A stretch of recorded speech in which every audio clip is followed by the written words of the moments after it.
Under such circumstances, Zhangqiu Jianxiong still dared to invest a huge sum in Yang Zhao and treat him with respect. From this, it could be seen how daring he was. However, Zhangqiu Jianxiong probably didn't expect that Yang Zhao would lose all the money he had given him the moment he arrived in the capital, and eventually, he met Wang General now that consort Taizhen had ascended to the throne, and Yang Zhao had returned the favor. It went without saying that the two of them were on good terms. Wang Chong wasn't too surprised to learn of this relationship. On the other hand, Yang Zhao was winking at him as a signal, causing Wang Chong to chuckle inside. Please! On the other hand, Wang Zhen didn't think too much into it. He stretched out his right hand and gestured for the host and guest to take their seat. The Gogurians' chairs were exquisite, and for the sake of earning money, they were extravagant. As soon as Wang Chong sat down, he began surveying the surroundings. Zhangqiu Jianxiong didn't just invite the Wang clan's uncle and nephew to this banquet. There were quite a few other guests on the third floor as well. Most of them were Zhangqiu Jianxiong's subordinates, and the rest were probably his own men in the capital. Having been the Southern Protector General for so many years, it was impossible for Zhangqiu Jianxiong to not have any spies in the royal court. I wonder which of these people is Xianyu Zhongtong? Which one is Zhang Wentuo? Wang Chong thought. The men that Zhangqiu Jianxiong brought this time were all tall and well-built, and they exuded a powerful killing intent. With a single look, it was clear that they were important generals in the military. Of these people, there were only two that Wang Chong was concerned about. One was Xianyu Zhongtong, and the other was Zhang Wentuo. To Wang Chong, these two people held extraordinary significance. Just that, even though Wang Chong knew their names, he had never met either of them before. Logically speaking, Zhangqiu Jianxiong should have brought his closest kin with him. But even Wang Chong wasn't confident that he would be able to do so. Logically speaking, he should have been able to tell from the seating arrangement. However, the one on Zhangqiu Jianxiong's left was Yang Zhao, and on his right was a sharp-looking man with a mustache. He seemed more like a military advisor than a soldier. Thus, Wang Chong was unable to determine which one was Xianyu Zhongtong and which one was Zhang Wentuo. Or perhaps they weren't here at all? Innkeeper, serve the dishes. Zhangqiu Jianxiong sat down, and with a wave of his hand, he beckoned for the innkeeper to serve the dishes. The Southern Protector General had the air of a military officer around him, and his every action was straightforward and magnanimous. On the other side, even though the Gogurians were feeling a little awkward, upon receiving the signal, they quickly got busy. A few exquisite appetizers were immediately served. A plate of jade capital crispy fish, a plate of shishi tongue in sauce, a plate of grade 5 dragon phoenix exuberance, and a plate of jadeite consort chicken. At the center of the banquet was a crispy roasted suckling pig, and the atmosphere of the banquet was immediately livened up. Even though he didn't have a good impression of the Gogurians, Wang Chong had to admit that they had put in a lot of effort into this tavern. The appearance, aroma, and taste of these dishes were perfect, and it was clear that they would be able to whet one's appetite with a single look. They were far superior to the dishes of the vast crane pavilion. I heard that the Gogurians worship the three-legged golden crow, and it's a symbol of extreme yang. Thus, they built this 10-sun tavern. Since Zhangqiu Jianxiong has entered the capital today, I borrowed these 10 days to host this banquet for everyone.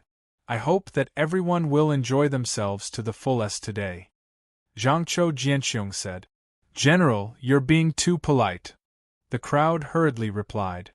In the entire tavern, the only one who could stand on equal footing with Zhangqiu Jianxiong was Big Uncle Wang General. How could anyone else dare to accept his words? Haha, there's no need to stand on ceremony. Jiexin, I've been looking forward to meeting you for a long time back in the capital, and I've always wanted to have a chat with you. However, it's a pity that I've never had the chance to do so. Now I'm finally able to fulfill my wish. Brother Zhangqiu, you're being too polite.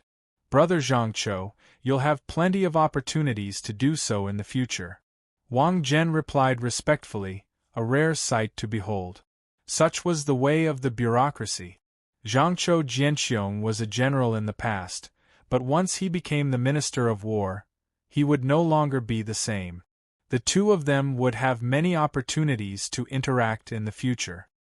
I'll be counting on your auspicious words then. Hearing those words, Zhangzhou Jianxiong's eyes lit up, and his mood lifted. Come, let's toast to your auspicious words. Chapter 271.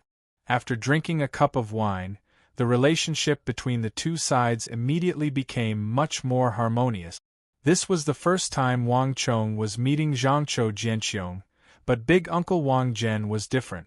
Although the two of them rarely interacted with each other, they were of the same generation and had long heard of each other's stories. In fact, Zhangzhou Jianxiong even knew that Wang Zhen's character was Jiaxin. On the other hand, Wang Zhen didn't address the other party as Great General or Protector General, but as Brother Zhangzhou. Both of them were of the same generation. Brother Jiexin.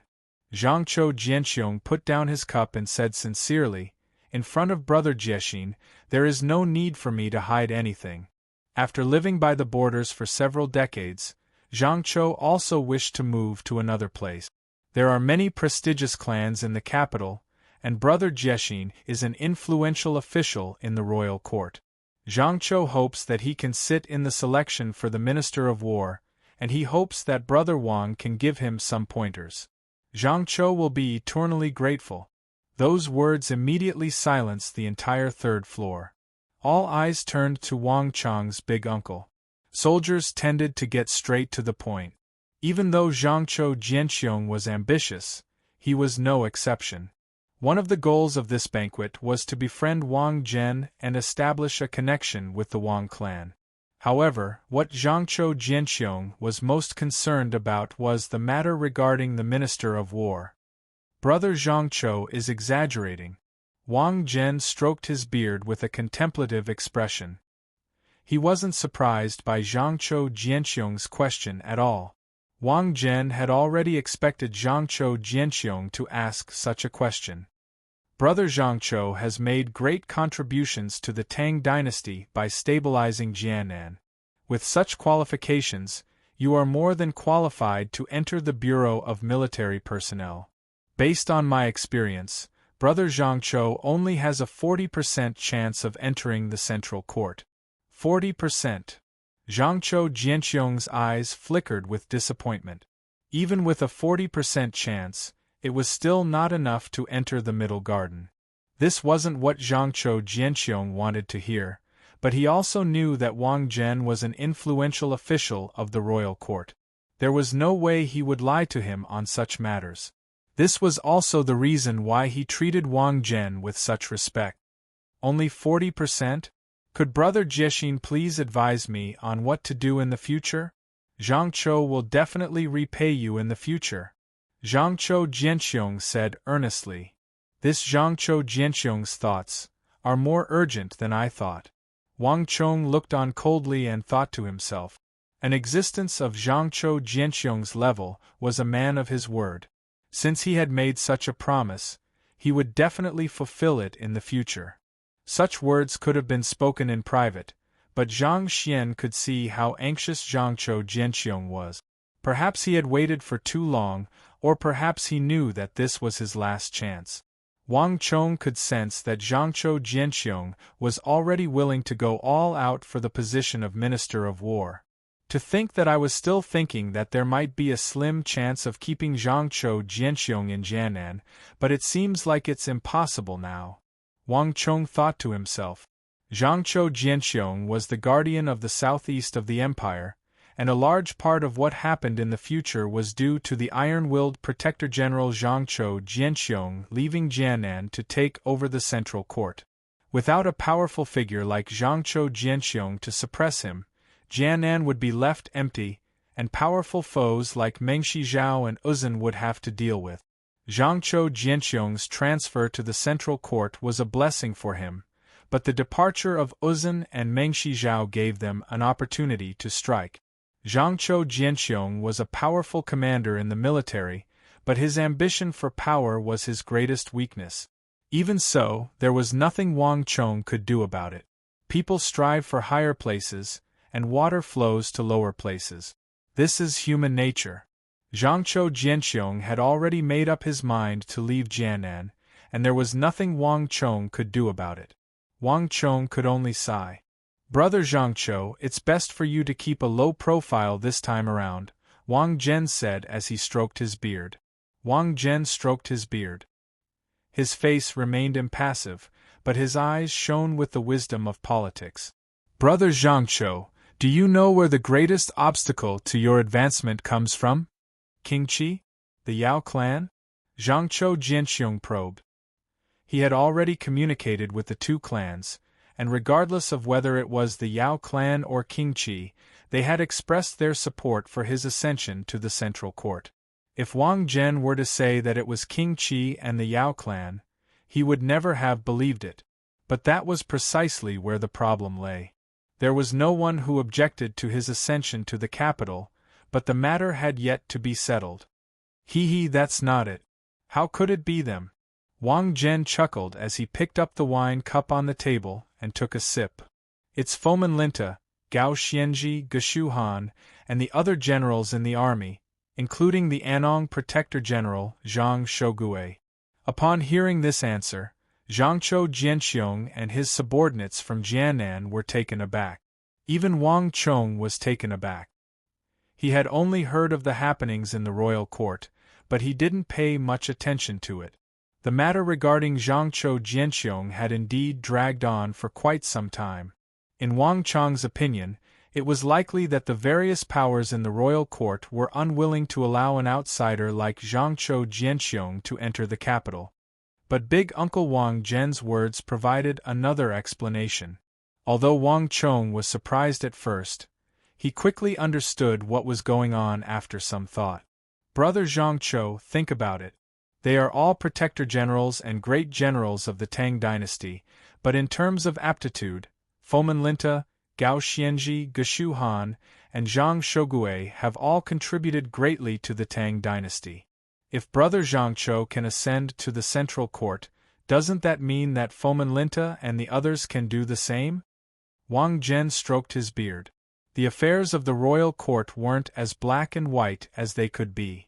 Zhangqiu Jianxiong was a formidable commander, but it wasn't that Wang Zhen was underestimating him. Zhangqiu Jianxiong had never come into contact with the royal court before. He was truly an amateur when it came to such matters. The opposition to Zhangqiu Jianxiong's entry into the capital didn't just come from the prestigious clans and nobles in the capital, but from the military as well. How dare they? Zhangqiu Jianxiong's complexion immediately turned awful. He was only trying his luck in the first place, and he didn't really expect to get anything out of it. But now that he heard about the connections in the royal court, his face darkened.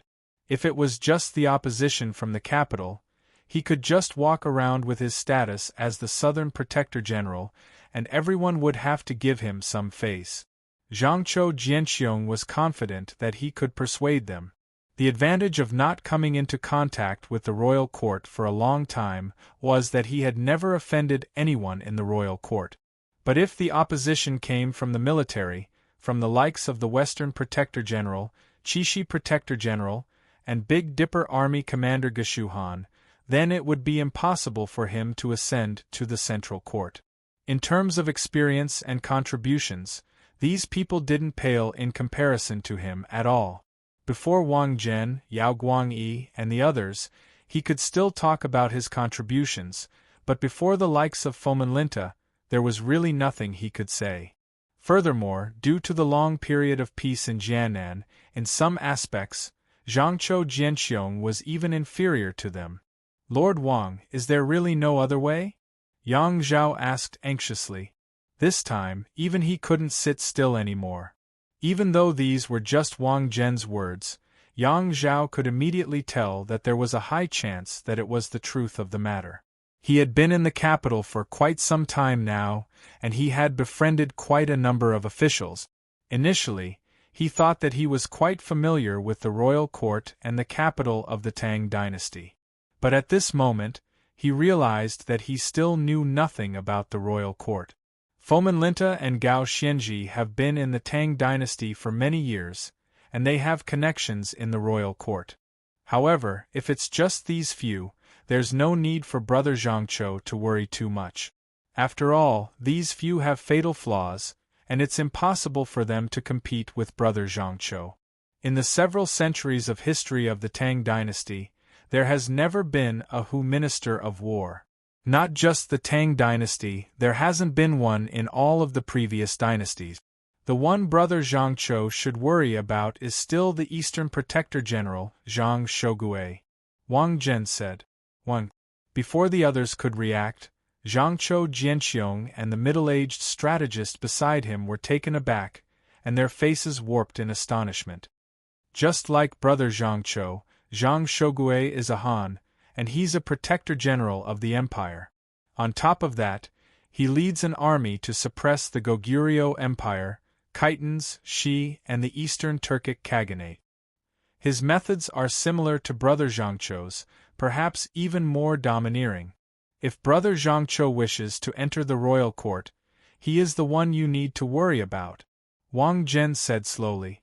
Wang Chong stood on the side, a pensive look on his face. This was the first time he had come into contact with such a major matter, and it involved almost all of the powers in the capital. It could be said that Zhangqiu Jianxiong had experienced the most complicated side of the royal court through this promotion. Politics had always been his weakness, and Wang Chong knew that he wouldn't be able to interfere in this matter. Thus, he chose to watch silently from the sidelines, treating this as his best political lesson. Brother Shogui, your ambitions don't lie here, right? Zhangqiu Jianxiong asked with a grim expression. The name of the Eastern Protector General, Zhang Shogui, was like the shadow of a mountain cast upon him. In the military, the two of them were the titans of the world, one in the east while the other in the south, and they rarely interacted with one another. But Zhangqiu Jianxiong knew that Zhang Shogui's qualifications were far greater than his. Most of Zhangqiu Jianxiong's contributions were in Annam. But Zhang Shogui was different. From the Uzun to the Eastern and Western Turkic Khaganate, to Goguryeo and Khitans, he had displayed exceptional aptitude from a young age. And unlike him, Zhang Shogui had once had a chance to become the prime minister of the Tang dynasty. Even though the other party wasn't much older than him, he was far more experienced than the Southern Protector General. Even veterans like Fomenlinta and Gao Xianji were wary of him. If Zhang Shogui were to vie for the position of Minister of War, he would be a formidable foe. The only thing that made Zhangqiu Jianxiong feel at ease was that Zhang Shogui's ambition was to become the prime minister. In this aspect, Zhang Shogui's goal was much higher than his. It's true that Zhang Shogui's ambition is to become the prime minister. But Brother Zhangqiu, have you ever thought about what will happen to them if you become the minister of war? In an instant, the entire pavilion fell silent. The eyebrows of the strategist beside Zhangqiu Jianxiong slowly creased. He understood the meaning behind Wang Zhen's words. The reason why Zhangqiu Jianxiong's ascension to the throne was not just because of the royal court, but also because of the borders. If Zhangqiu Jianxiong were to settle down in a corner, it would still be fine. But if he were to become the minister of war, it would mean that Zhang Shogui, Gao Xianji, Fomenlinta, Geshu Han, and the others would be under his control. Thus, even if their ambitions weren't to become the minister of war, they would never allow Zhangqiu Jianxiong to become the new minister of war. In terms of interests, these people were aligned. Chapter 272. Xianyu Zhongtong. The matters in the royal court were already more than enough to deal with. If he were to face opposition from the military as well, his promotion to the Minister of War would be in vain.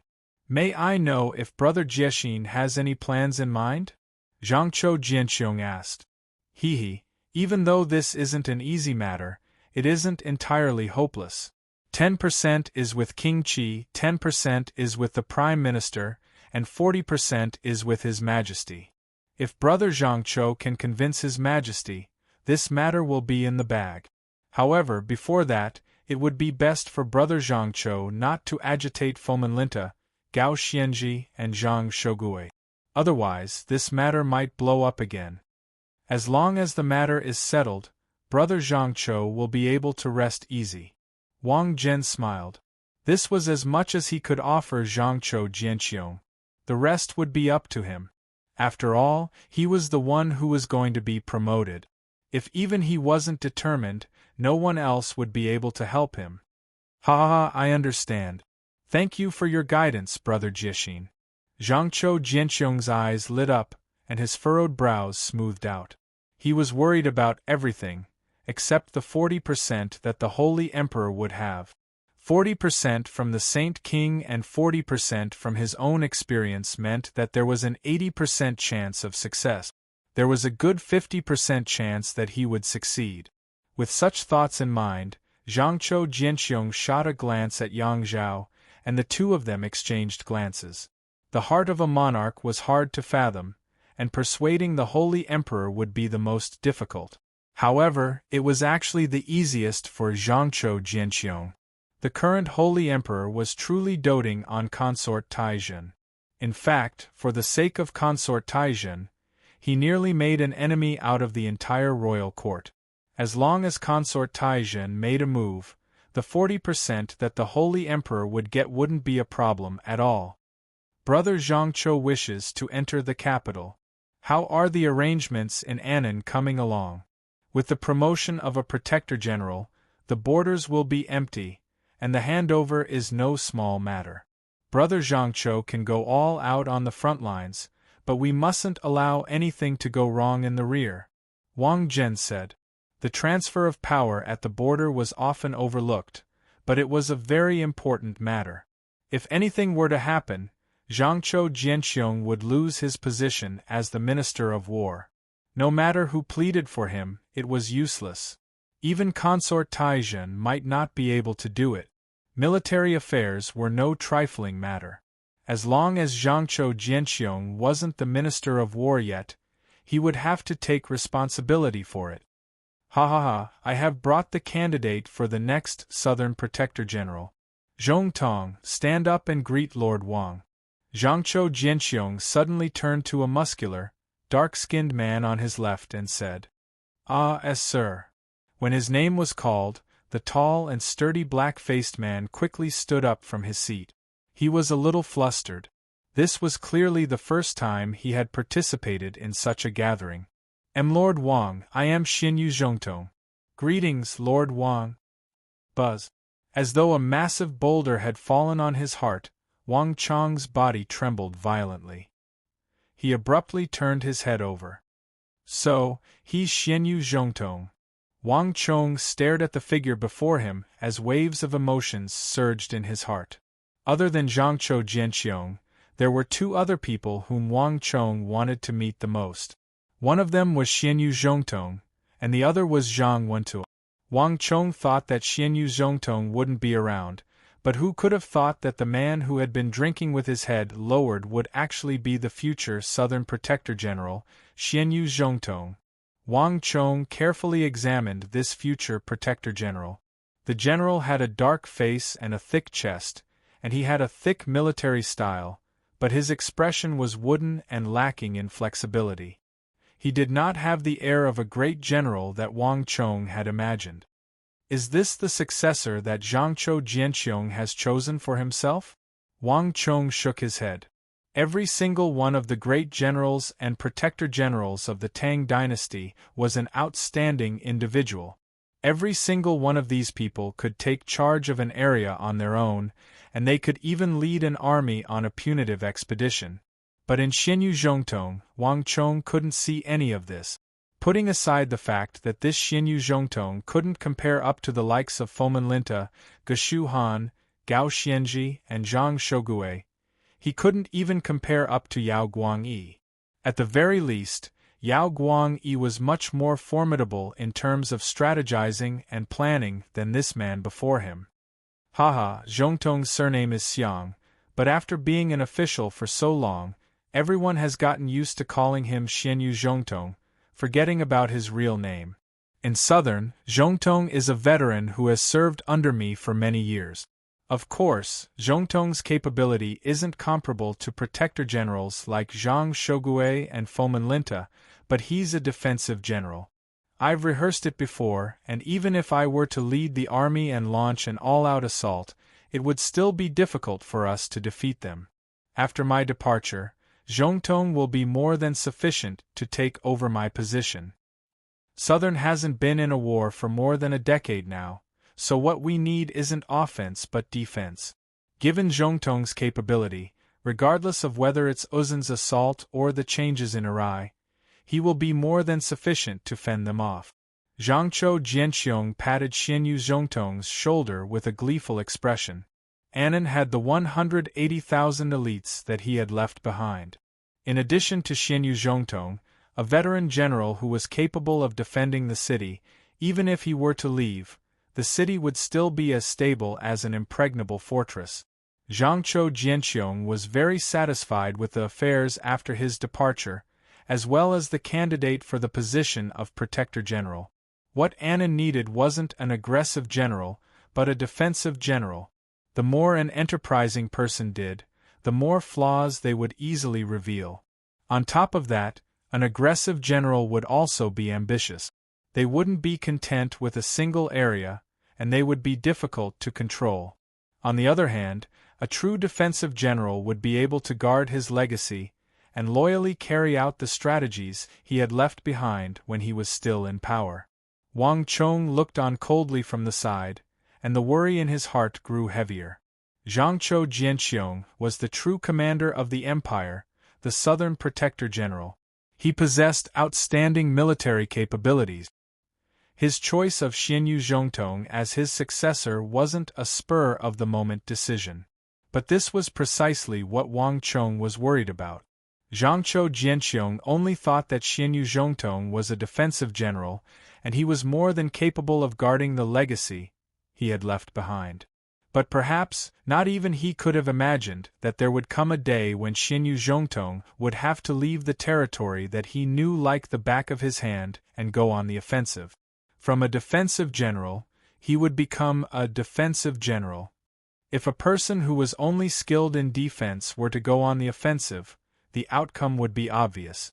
There's no need to stand on ceremony, General Xianyu. Since Brother Zhangqiu thinks that I'm qualified for the position of Southern Protector General, this matter shouldn't be a problem. Wang Zhen nodded in response, paying no heed to Zhangqiu Jianxiong's words. He wasn't interested in military affairs, and this wasn't his field of expertise either. As for Xianyu Zhongtong, he didn't pay too much attention to him either. The previous Protector General had the right to recommend the successor. The current war god, the Crown Prince's imperial tutor, Wang Zhongxi, had recommended Ge Han, and Fomen Linta had recommended Gao Xianji. Clearly, Zhangqiu Jianxiong had this right as well. There's also this Wang Gongzi Wang Chong. Don't underestimate him just because he's young, but he's a well-known figure in the capital. At such a young age, he has already met the emperor. There aren't many in the younger generation who can match up to him. Besides, there's probably no one in the world who doesn't know of this Wang Gongzi. In order to become the Southern Protector General in the future, you'll have to get closer to this Wang Gongzi.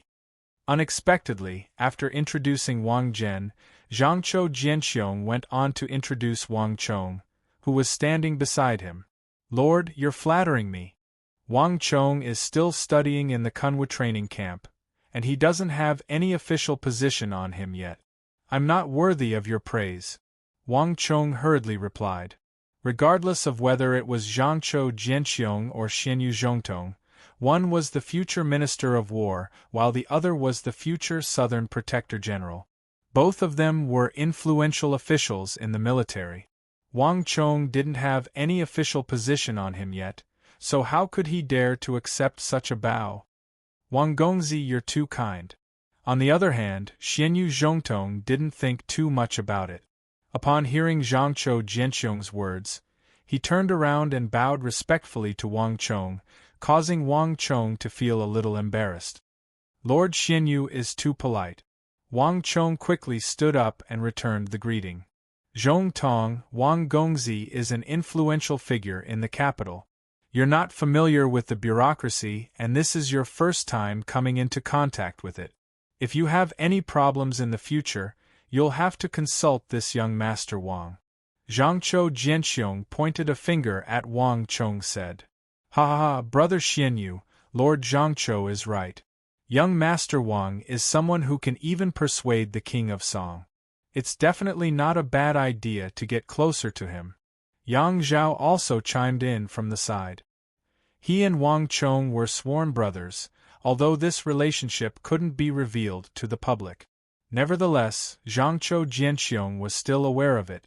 Seeing how highly Zhangqiu Jianxiong regarded this sworn brother of his, Yang Zhao felt that it was a matter of face. Speaking of which, this was also a huge credit to him. Wang Gongzi, I'll be counting on you in the future.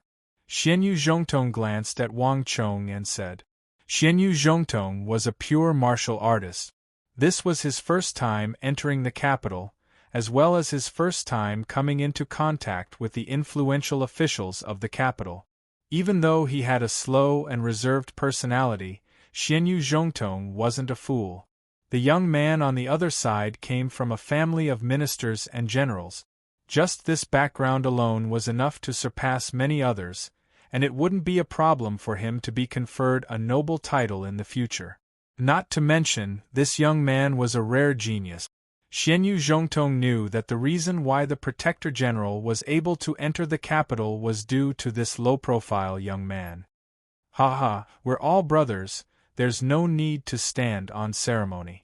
Yang Zhao laughed heartily. Come, come, come. Let's drink. Cheers. Another round of toasting and mingling, the atmosphere was joyous and harmonious. Lord Zhangqiu, the defenses of the southern protectorate manor are currently weak. If Uzun were to make use of this opportunity to invade the east, what would we do?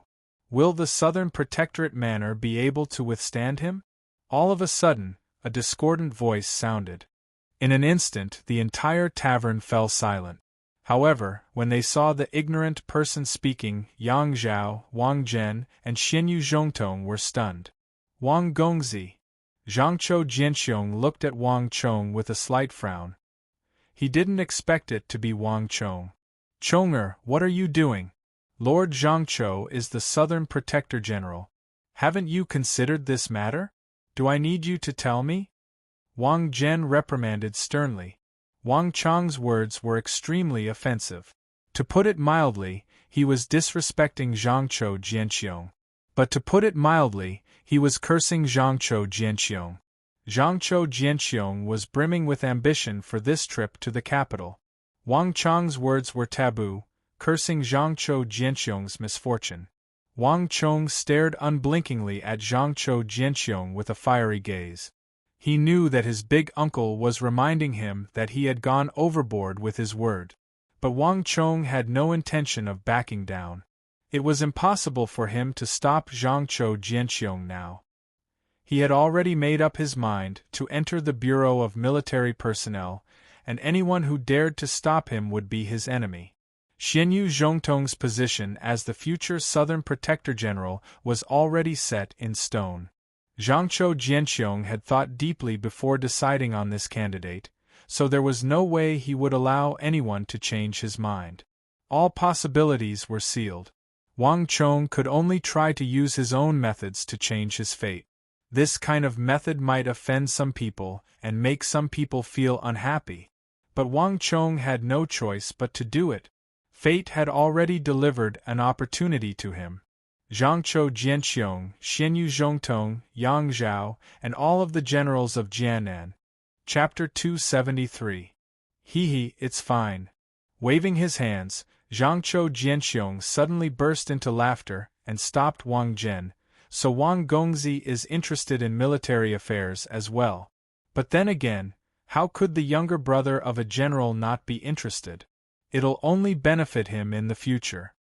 As expected of a protector general, Zhangqiu Jianxiong managed to resolve the awkwardness with a wave of his hand. That's right. I've interacted with Wang Gongzi a few times, and he is indeed interested in military affairs. It's rare for me to meet Lord Zhangqiu here, so I knew that he wouldn't let this opportunity slip by. Ah! Yang Zhao reacted swiftly and tried to mediate the situation. Upon hearing Zhangqiu Jianxiong's words and Yang Zhao's agreement, the atmosphere in the banquet eased up once more. The generals of the Annan Protectorate, who had been rather dissatisfied with Wang Chong, nodded, accepting this explanation. Wang Chong's father, Wang Yan, and his elder brother, Wang Fu, were both commanders in the military, so it was only natural for them to be interested in military affairs. As one of the few protector generals of the empire, it was only natural for Lord Zhangqiu to seek his guidance. Wang Gongzi has lived in the capital for a long time, so it's normal for you to be unfamiliar with military affairs. Uzan is located on a plateau, and the journey south to Jiannan is long and treacherous, so it won't be easy. Furthermore, Uzan has never been to the mainland before, so they aren't familiar with the terrain. Unless someone guides them, it's impossible for them to gain anything. However, the Uzan people have a red face which is completely different from us Tang people. Any spy would be able to tell with a glance. Furthermore, the Uzan people who enter Jiannan are under strict surveillance. Other than the Tea-Horse Road, the other cities on the mainland are strictly forbidden from entering. Besides, Uzan is a sparsely populated place, so it's difficult for news to spread.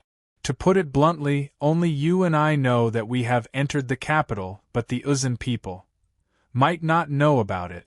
Zhangqiu Jianxiong stretched out a finger and wagged it at Wang Chong with a smile. Roar! The commanders around him burst into laughter. As the elite generals of Annan, they knew the Uzan people better than anyone else. Wang Chong didn't say anything. His brows furrowed even more, and the worry in his heart deepened. Of course, we are not hoping for the enemy to make a mistake. I have managed the Annan Protectorate Manor for more than 10 years, and it has long since become an impregnable fortress. Moreover, all the rules and regulations have been fully restored. Even if I am not there, it can still operate normally. Moreover, there are still the 180,000 elite soldiers that I have painstakingly trained. Even if the people of Uzan come south, what is there to be afraid of? Zhangqiu Jianxiong harumphed coldly. His eyes were filled with disdain, and his expression was one of unparalleled arrogance. As the Southern Protector General, one of the few top-notch commanders of the empire, it was impossible for him to reach this position without some ability. Southern Border had not been at war for more than 10 years, it was not because of geography, and even more not because of luck. It was strength. There were no weak soldiers under a strong general, and he, Zhangqiu Jianxiong, had no weak soldiers under him. The 180,000 elite soldiers were the greatest guarantee of the empire's southern border. To think that even Zhangqiu Jianxiong would be the same. Hearing Zhangqiu Jianxiong's words, Wang Chong felt an indescribable feeling in his heart. There was no doubt that Zhangqiu Jianxiong was a qualified commander. Jiannan wasn't as peaceful as it had been all along. The peace that he had enjoyed over the past decade wasn't a coincidence, but the result of Zhangqiu Jianxiong's meticulous training. With a complete system, a large army, and countless experienced commanders, Zhangqiu Jianxiong was no ordinary commander. He was definitely qualified to be a commander. But not even Zhangqiu Jianxiong could have imagined that the calamity of the southwest and the northwest would start from the Annan Protectorate Manor that he had suppressed. All 180,000 elites would perish in battle. Zhangqiu Jianxiong's Annan Protectorate Manor would become the first protectorate in the history of the empire to be disbanded due to a crushing defeat. Life comes from hardship and death comes from ease. Even the Annan Protector General, Zhangqiu Jianxiong, harbored such a careless mentality, let alone Xianyu Zhongtong, who had been influenced by him. I was intending to keep Zhangqiu Jianxiong in Jiannan, but from the looks of it now, even if he were to remain there, it would still be unavoidable. Wang Chong's heart was agitated, and an indescribable sorrow welled up in him. When Zhangqiu Jianxiong said these words, there was a hint of pride in his voice. Wang Chong could sense that Zhangqiu Jianxiong was extremely confident in his plans in Annan. But it was precisely because of this that Wang Chong felt an inexplicable sense of sorrow. That tragedy in the southwest. Wang Chong had always thought that it was just a coincidence that could be easily changed. But it was only now that Wang Chong realized something. Regardless of whether it was Zhangqiu Jianxiong or Xianyu Zhongtong, no matter who was in power, this tragedy was unavoidable. The Tang dynasty had been peaceful for too long, and their arrogance had not only seeped into the royal court, but also into the military. Lord, have you ever thought about what would happen if Uzun and Meng Shizhao were to work together? Wang Chong suddenly asked. As soon as those words were spoken, the proud and smiling Zhangqiu Jianxiong's face abruptly warped. The entire room fell silent, to the point that one could hear a pin drop. The generals of Annan glared at Wang Chong with rage in their eyes. Wang Chong's words might have been a joke to him, but to the generals of Annan, there were countless comrades and even their families and children there.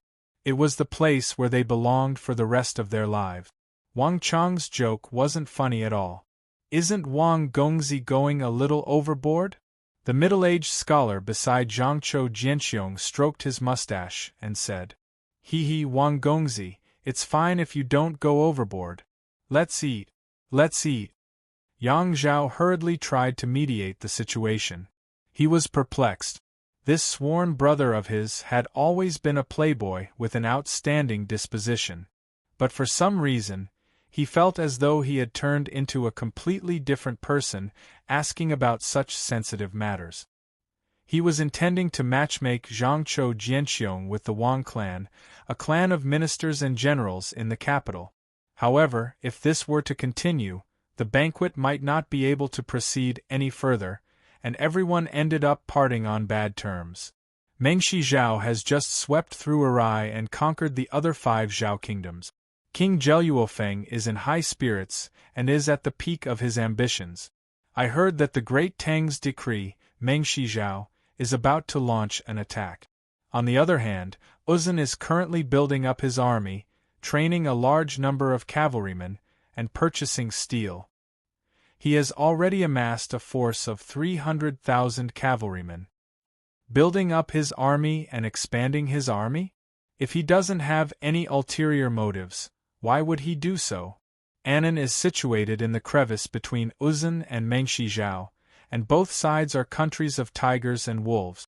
If the two sides were to ally with one another, have you thought about what will happen to Annan? Wang Chong stared at the other party and asked. Even before the renowned Protector General of Annan, Wang Chong didn't back down in the slightest. Annan's affairs concerned the lives of 180,000 elites and countless civilians. Even if he were to risk incurring Zhangqiu Jianxiong's wrath, there were some things that he had to say and do. In the current Annan Protectorate manner, from the Protector General Zhangqiu Jianxiong to the ordinary soldiers, no one had the slightest awareness of danger. At this moment there had to be a person, a voice, to warn them. Otherwise, if tragedy were to befall them, it would be too late. Wang Chong was glad that he had met Yang Zhao on the streets outside the Bluebottle Pavilion. It was also because of Yang Zhao that he had obtained this opportunity.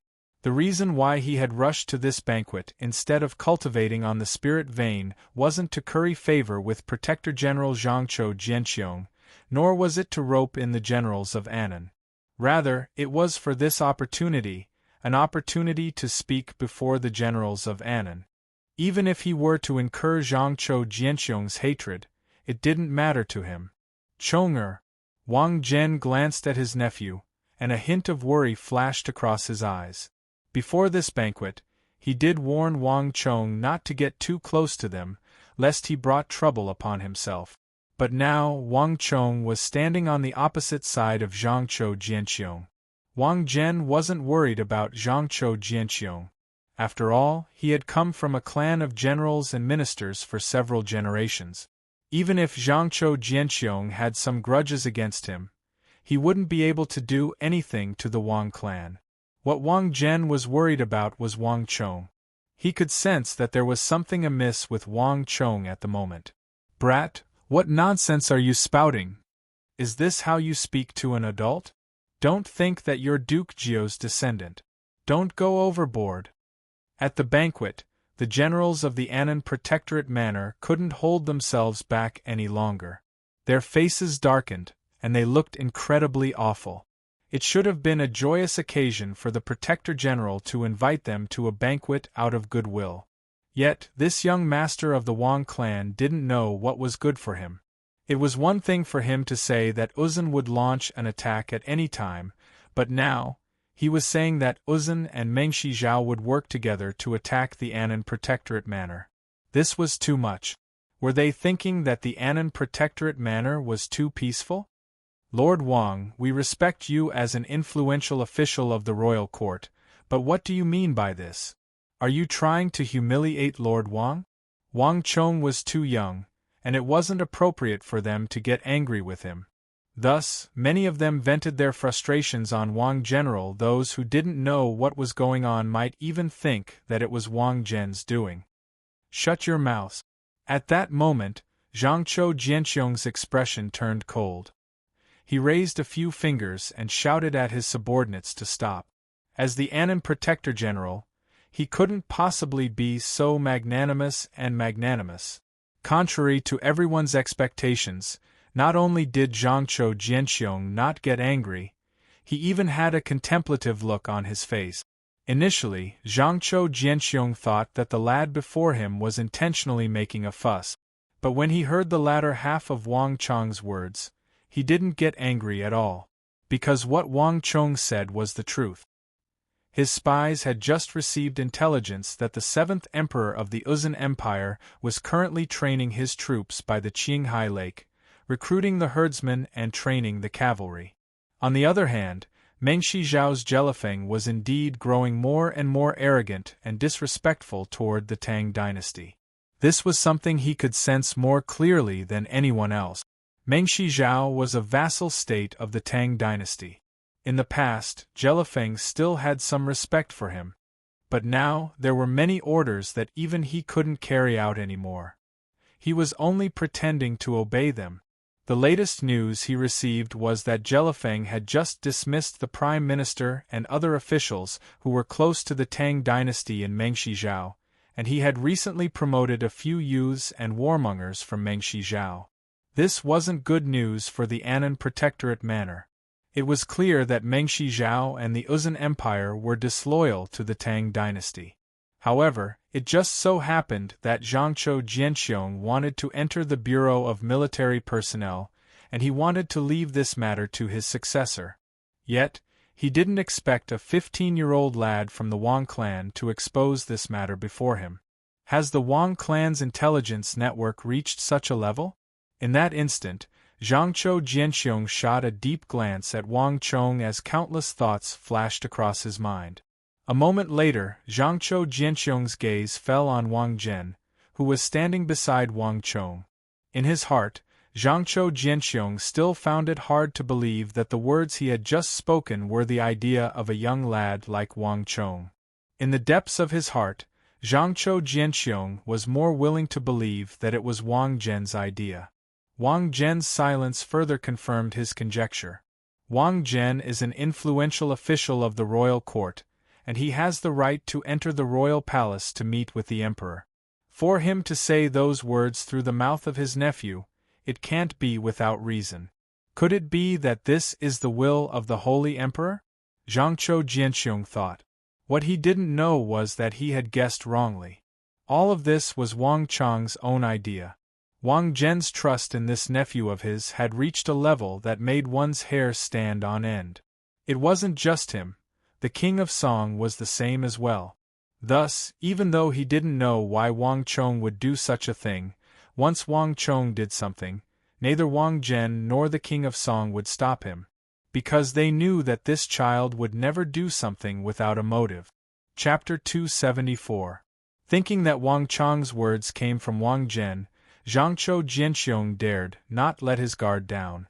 Chong Gongzi is astute and eager to learn. Coming from a clan of ministers and generals, it's a good thing for you to have such thoughts. Don't think too much into it. Zhangqiu Jianxiong waved his hand, first stopping his subordinates, and then he turned to Wang Chong with a faint smile, his expression brimming with vigor.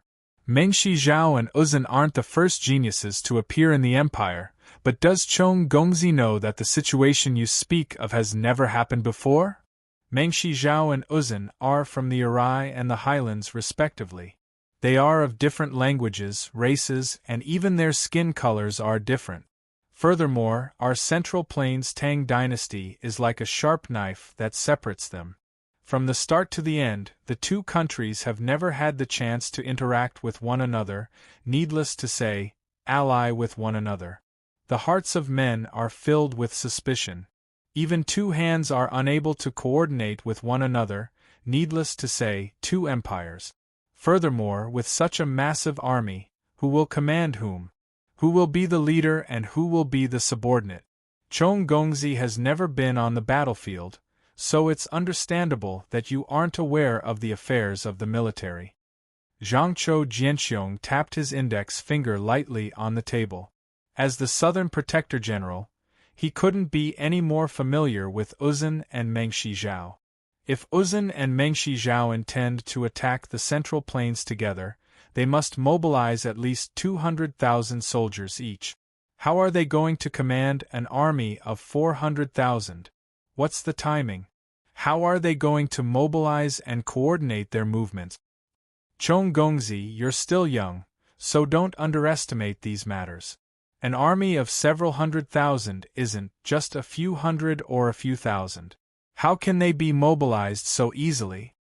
Besides, even if they were to ally with one another, with 100,000 elites and a city at their back, wouldn't they be able to fend off their attack? As long as they can stall for some time and wait for the army of the royal court to arrive, no matter how many soldiers they have, they will still be reduced to ashes. Putting everything else aside, the army closest to Jiannan is the Big Dipper army of Longxi. This was an army established by great General Wang Zongxi. Even though Geshu Han was the new commander-in-chief, the Big Dipper army was made up of Han men. The Big Dipper army has accumulated plenty of experience in dealing with Uzun's cavalry. If such a situation were to occur, the Big Dipper army would surely be mobilized. In addition, he could also mobilize troops from the other borders. Since the founding of the Tang dynasty, there has never been a situation like what you described. War was not a child's play. No matter how ambitious Jelifeng was, no matter how young he was, he still had to think things through. Once you offend the Tang dynasty, you have to consider the consequences of the Tang dynasty's wrath. That's not something that Arai Meng Shizhao can bear. At the end of his words, Zhangqiu Jianxiong harumphed coldly. Meng Shizhao was different from Uzun. Meng Shizhao was a vassal state of the Tang dynasty. Vassal states were those that were influenced by Confucianism and could be occupied, but were not. If Meng Shizhao dared to go against him, he would have to consider the consequences. Lord, Wang Chong doesn't know whether Meng Shizhao will be able to form an alliance with Uzun, but it is a fact that Meng Shizhao has sent an envoy to contact the 7th Uzun. Wang Chong sat upright and his words shocked everyone present. Zhangqiu Jianxiong, Xianyu Zhongtong, and the other generals of Jiannan were shocked. Chong Gongzi, what do you mean by that? You said that Meng Shizhao contacted Uzun to form an alliance, is that true? Zhangqiu Jianxiong asked grimly. Initially, he thought that Wang Chong was just seeking advice from him. After all, as the scion of a general, it was normal for him to do so. However, Wang Chong's words had already exceeded the scope of seeking advice. It was already within the scope of military affairs. If Meng Shizhao were to ask Uzun for an alliance, it would not be a small matter. The southwest was under his jurisdiction, at least until he entered the Ministry of War. If something went wrong, everyone present would be implicated. Not long ago, I got to know a noble young master from Arai. His father was a high-ranking official in Meng Shizhao. According to him, Jelifeng had already sent a trusted minister as an envoy to Uzun to express his intention of forming an alliance. That young master has a good impression of our Tang dynasty and doesn't want to start a war with our Tang dynasty. Plus, I treated him with great hospitality. That's why he said this unintentionally when he was drunk. However, he sobered up after getting drunk. Realizing that he had made a slip of the tongue, he hurriedly returned to Arai the next day. He didn't even bid farewell. The general was the Annan Protector General, which was why Wang Chong had said such a thing. I don't mean to offend you, Wang Chong said. Those words abruptly caused the atmosphere in the banquet to turn heavy. The generals in the pavilion glanced at one another with grim expressions on their faces. Even Yang Zhao's expression froze as he realized the severity of the situation. Chong Gongzi, pardon me for asking too much, but what is the surname of that noble from Arai? Zhangqiu Jianxiong asked gravely. Chen. Wang Chong said. Seeing that he had attracted the attention of all the generals of the southwest, Wang Chong inwardly said, I apologize. The matter at Nanzhao was no small matter. It concerned the lives of 180,000 elites of the Tang dynasty and dozens of cities in the southwest, as well as the lives of nearly 1 million civilians. In order to be wary of the generals from Jiannan and make preparations for the future, he could only resort to such underhanded means. Chun. Zhangqiu Jianxiong lowered his head in contemplation. He couldn't be any more familiar with the upper echelons of Mengshi Zhao. Thinking back, there was indeed an official surnamed Chen by Jelifeng's side. Furthermore, this person had accompanied Jelifeng on a diplomatic mission to the Tang dynasty in the past. Could the words of Duke Jiu's grandson be true? Was Jelifeng plotting a rebellion, intending to ally with Uzun to deal with the Tang dynasty? Jelifeng is an ambitious person who doesn't care about the consequences. What he wants is only his own ambition. Also, Lord Protector General has also said that, in a one-on-one fight, Mengshi Zhao is definitely no match for the Tang dynasty. Thus, if he wishes to succeed, he has to contact Uzun. Arai and Mengshi Zhao are far apart, separated by the Tang dynasty. Regardless of what request Uzun has for Mengshi Zhao, even if it means bowing down to him, Jelifeng will surely agree to it. After all, this is all in name only. Even if Uzun wants to do something, he can't bypass the Tang dynasty and ask for Mengshi Zhao's help. This plan of driving the tiger to swallow the wolf was definitely in line with Mengshi Zhao's interests. At the very least, Jelifeng can completely break free from the Tang dynasty's control. Seeing that his words were effective, Wang Chong immediately struck while the iron was hot and inculcated his words. As for Uzun, the conflicts between him and the Tang dynasty are increasing day by day, and he has also fought against the Tang dynasty several times against the Tang dynasty. Even if he can't get anything out of the alliance with Mengshi Zhao, as long as he can suppress the Tang dynasty, it will be beneficial to him. The enemy of my enemy is my friend. If Mengshi Zhao requests an alliance, as long as he can confirm the sincerity and authenticity of Mengshi Zhao's alliance, there's an extremely high chance that Uzun will agree to Mengshi Zhao's request. Zhangqiu Jianxiong stared at the youthful face of this youth, a look of shock in his eyes. Even Xianyu Zhongtong could sense that there was something unusual about this earnest youth, and a solemn look appeared in his eyes. At the very least, none of the surrounding generals of the southwest dared to think that he was spouting nonsense. For the first time, everyone sensed the extraordinary weight of this youth. Although this youth from the Wang clan was young, he was able to hit the nail on the head with regards to the relationship between Uzun and Mengshi Zhao. Before this, they had all believed that this youth was spouting nonsense, a curse, a deliberate insult to the Protector General. But at this very moment, they couldn't help but think that Wang Chong's words made sense. Even though Mengshi Zhao and Uzun had never worked together before, it wasn't impossible for them to work together. Just as Wang Chong said, Mengshi Zhao could make use of Uzun to break free from the control of the Tang dynasty and become an independent kingdom. On the other hand, Uzun could make use of Meng Shizhao to deal a blow to the Tang dynasty and wash away the humiliation of being defeated in the hands of the Tang dynasty. Putting aside anything else, just to deal a blow to the Tang dynasty, Uzun would be willing to form an alliance with Wang Chong. More importantly, everyone thought that the Uzun Empire wouldn't descend into the east easily. After all, the Uzun Empire had never touched Jiannan, let alone ventured deep into the mainland. As such, they knew nothing about Jiannan. If they were to wage war on a land that they knew nothing about, the strength of the Uzun Empire would surely be greatly reduced. While Uzun Empire wasn't familiar with the mainland, Meng Shizhao was. Every year, countless merchants would enter Jiannan from Arai. Even the civil and military officials would frequent Jiannan. With Meng Shizhao leading the way and acting as an insider, the final weakness of Uzun Empire disappeared. Even Zhangqiu Jianxiong had to admit that the words of the Wang clan's Qilin son weren't impossible, but highly probable. For a moment, his heart couldn't help but sink.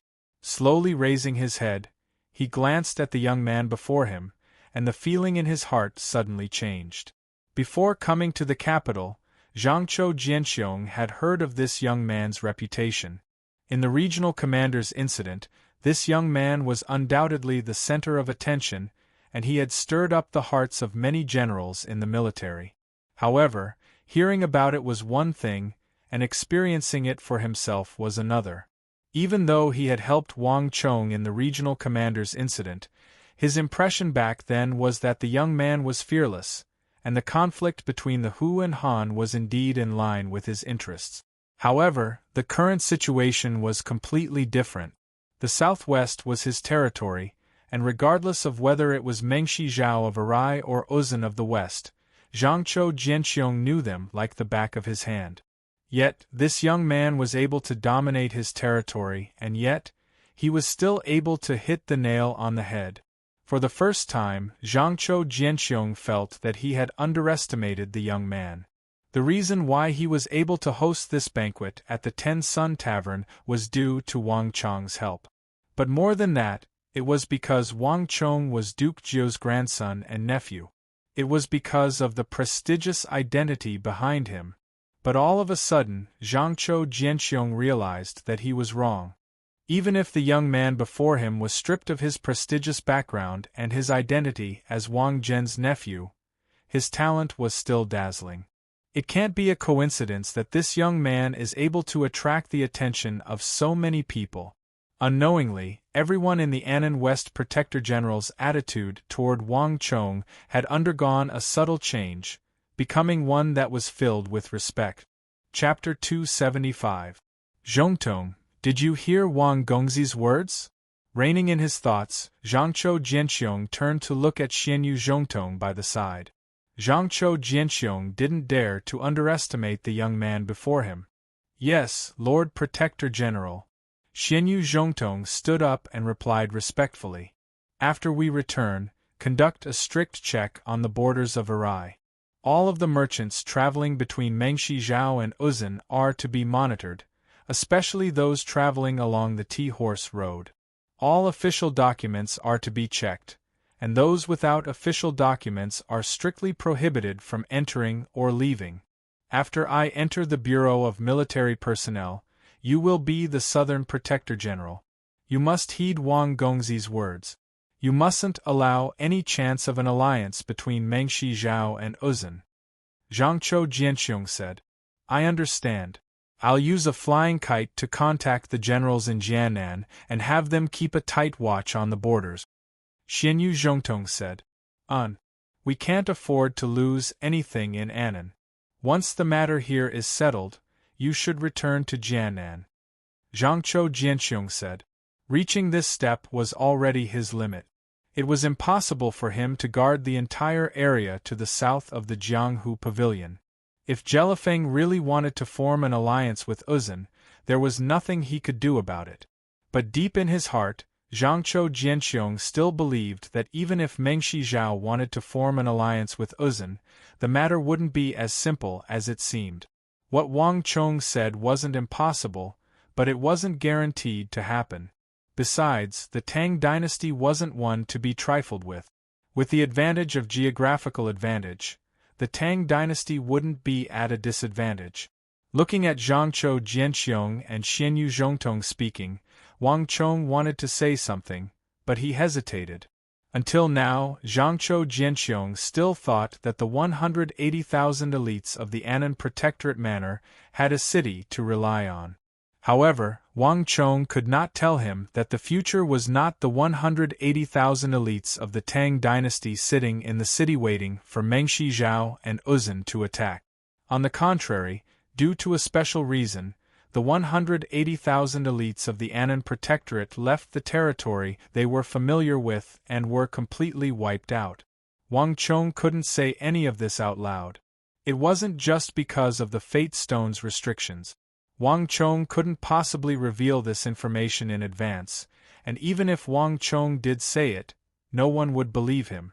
Wang Chong couldn't be complacent. He couldn't possibly say that he had been reborn, so he knew what would happen in the future. Putting aside Zhangqiu Jianxiong and the others, even big Uncle Wang Zhen would take him for a lunatic. No one would believe such a shocking statement. At that time, he could only adapt to the situation. Looks like this is the only way. Wang Chong sighed deeply. He knew that this was the limit of what he could do. At the very least, he could use this banquet to give these generals of the Southwest some hope. At the very least, they wouldn't be defenseless in the future. As for the rest, he could only think of another way. Chong Gongzi is a young hero. Your insight and courage are few among your peers. Your future is bound to be limitless. After appraising Xianyu Zhongtong, Zhangqiu Jianxiong turned to look at Wang Chong said with a smile, "Lord, you are flattering me. I'm just making a casual remark. I hope that Lord won't take offense." Wang Chong hurriedly said, "Ha ha ha, to be able to gain such insight from a casual remark, that's even more incredible. There's no need for Chong Gongzi to be humble. Come, let's drink. Let's toast to Chong Gongzi." Zhangqiu Jianxiong raised his wine cup. "Zhu Gongzi! Zhu Gongzi!" The crowd echoed in agreement. Draining the wine cup in a single gulp, Zhangqiu Jianxiong shot a glance at Wang Chong, deep in thought. Wang Yan of the Wang clan has limited aptitude, and he can only be considered to be above average in the military. He's overly upright and lacks flexibility. However, the children he gave birth to are each more formidable than the last.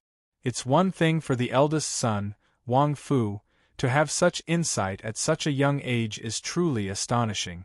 With just these children, the Wang clan will probably be filled with talents in the future. I advised Zhong Tong to get closer to this child in the future, but even I have to get closer to this child. Zhangqiu Jianxiong's heart was in turmoil. This gathering had only lasted for a short period of time, but it had completely changed Zhangqiu Jianxiong's opinion of Wang Chong. Extraordinary insight, sharp eyes, and sharp talent in military affairs, as well as his background, this youth's future was bound to be limitless. In Zhangqiu Jianxiong's heart, he no longer viewed Wang Chong as a child, but an existence who could stand on equal footing with him. Even though Wang Chong's standing was far beneath him, he was already worthy of his investment. Amidst their conversation, the dishes were served. A tall and beautiful Gogrian lady brought a plate of phoenix-tailed shark fins over with a few other ladies. The phoenix-tailed shark fins were stewed to a crisp, and a thick layer of sauce was poured over it. This sauce was made from more than a dozen ingredients, and the aroma of the phoenix-tailed shark fins whetted one's appetite. Humph! All of a sudden, a cold harumph echoed in the air. Just as the tall and beautiful Gogrian lady was about to put down her plate and retract her plate, a hand as sharp as a steel clamp suddenly gripped her wrist tightly. "Gu guest, what are you doing?" This sudden sight caused the lady to exclaim in shock. She stammered in the language of the Central Plains, and her face paled in fright. At the same time, the other ladies were also stunned. There was a sudden silence in the pavilion. Countless gazes from all directions turned to look at the hand that was holding the woman's wrist. Everyone around the table stopped drinking and turned their gazes over. In an instant, the atmosphere became extremely bizarre. "Gu guest, we don't provide such services here. Please, please let go of me." Behind the tall and beautiful lady, another lady who was delivering food stammered nervously. Hearing those words, Wang Chong chuckled inside. He picked up the wine cup on the table and took a sip. For the great Southern Protector General to be called a lustful person, he would surely become a laughing-stock if word got out. Even though he didn't know why Zhangzhou Jianxiong was grabbing the lady's wrist, Wang Chong could guess that something must have gone wrong. Since Zhangzhou Jianxiong had specially chosen the Ten Sun Tavern as his host, Wang Chong was more than happy to watch the show from the side. "What is this?" Zhangzhou Jianxiong stared at the lady with a frosty expression. The atmosphere in the tavern also plummeted, as though an ice cavern. "Phoenix-tailed shark fins?" the lady asked doubtfully. "Humph, why don't you take a bite then?" Zhangzhou Jianxiong picked up the chopsticks on his plate, picked up a mouthful of shark fins, and sent it over to the beautiful lady. "What?" Upon seeing that mouthful of shark fins, the stammering lady suddenly panicked, as though she had been violated. It was as though the shark fins that were being passed over were some sort of savage beast. "Do it!" Behind the beautiful lady, a maid whose face was pale from fright a moment ago suddenly bellowed in Gogrian. Tossing aside the tray in her hand, she whipped out a dagger from her waist and stabbed it toward Zhangzhou Jianxiong with lightning speed. Hua hua hua! Plates of food and water were splashed toward the crowd. In an instant, the feeble ladies suddenly turned into Asuras from hell, charging toward the crowd with their swords. "Do it! Kill them! Avenge King Sojuram!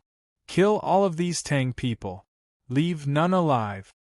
For the glory of the Empire!" A series of short and intense shouts in Gogrian, carrying a bone-chilling killing intent, sounded from the surroundings. Pring pring pring, the doors of the booths around the hall were jolted open, and the assassins tore off their disguises and charged at the group with lightning speed. Dense killing chi surged in the air. Clumps of stellar energy flickered with halos, covering the sky and earth, filling the entire pavilion. And a significant portion of them were actually targeting Wang Chong. As I expected, Wang Chong held the wine cup in his hand as he sensed the frenzied attacks coming from all directions, but he wasn't surprised at all. This was the Ten Sun Tavern, the center of the Gogurians, as well as the place of the highest standing. After the previous operation, there was probably no Gogurian in the capital who didn't recognize him. It would be a wonder if they could hold themselves back after seeing him, the culprit, appear. It was already impressive that they could hold themselves back until now. "It's a pity that you chose the wrong place and the wrong opponent." Wang Chong sneered coldly as he raised the wine cup in his hand and gulped it down in a single gulp. Boom!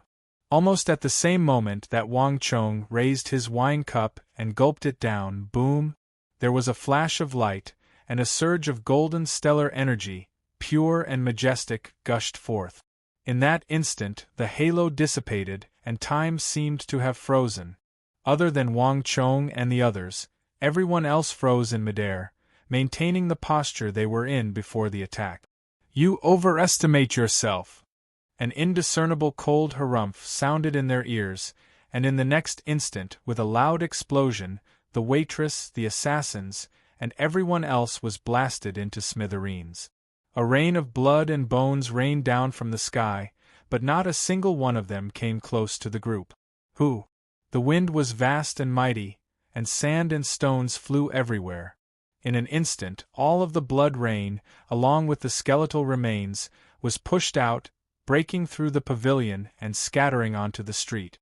On the other hand, other than some blood stains on the floor, the tavern was completely clean. The 40 top-notch Gogrian assassins had already vanished from the face of the earth. In an instant, the Ten Sun Tavern fell deathly silent. All of the hubbub and silence vanished, leaving only silence in its wake. The sounds of intense battle on the second floor beneath Wang Chong's feet also vanished in an instant. Opposite Wang Chong, Zhangqiu Jianxiong was still seated on the chair, not moving his palm in the slightest. If not for Wang Chong, no one would have known that Zhangqiu Jianxiong was the culprit behind that massacre. A Saint Martial Realm expert was simply too powerful. Wang Chong had once reached that realm, so Wang Chong didn't panic in the slightest. In fact, he even drank a cup of wine calmly. These Gogurians would never know what kind of expert they were facing. This wasn't an ordinary expert, but a protector general of the empire. Sitting before him, Wang Chong felt even safer than hiding in the midst of an army. These Gogurians have made a mistake in their calculations and underestimated the wrong person. Do you know why I chose to hold this banquet in the Ten Sun Tavern? Zhangqiu Jianxiong poured himself a cup of wine before slowly lifting his head. On his face was an extremely cold and callous expression. It was only at this moment that Zhangqiu Jianxiong showed everyone the cold and cruel side of him that ruled over the southwest and slaughtered countless enemies. As the marshal of the empire, it was impossible for him to rise to his current position if he didn't have some sort of iron-blooded means. However, Wang Chong knew that Zhangqiu Jianxiong's words weren't meant for him but for the survivors in the Ten Sun Tavern. I've heard that there has never been a protector general of the empire who became the minister of war. If there is, he will have to step on fresh blood. Today's banquet is to welcome me back from my long journey.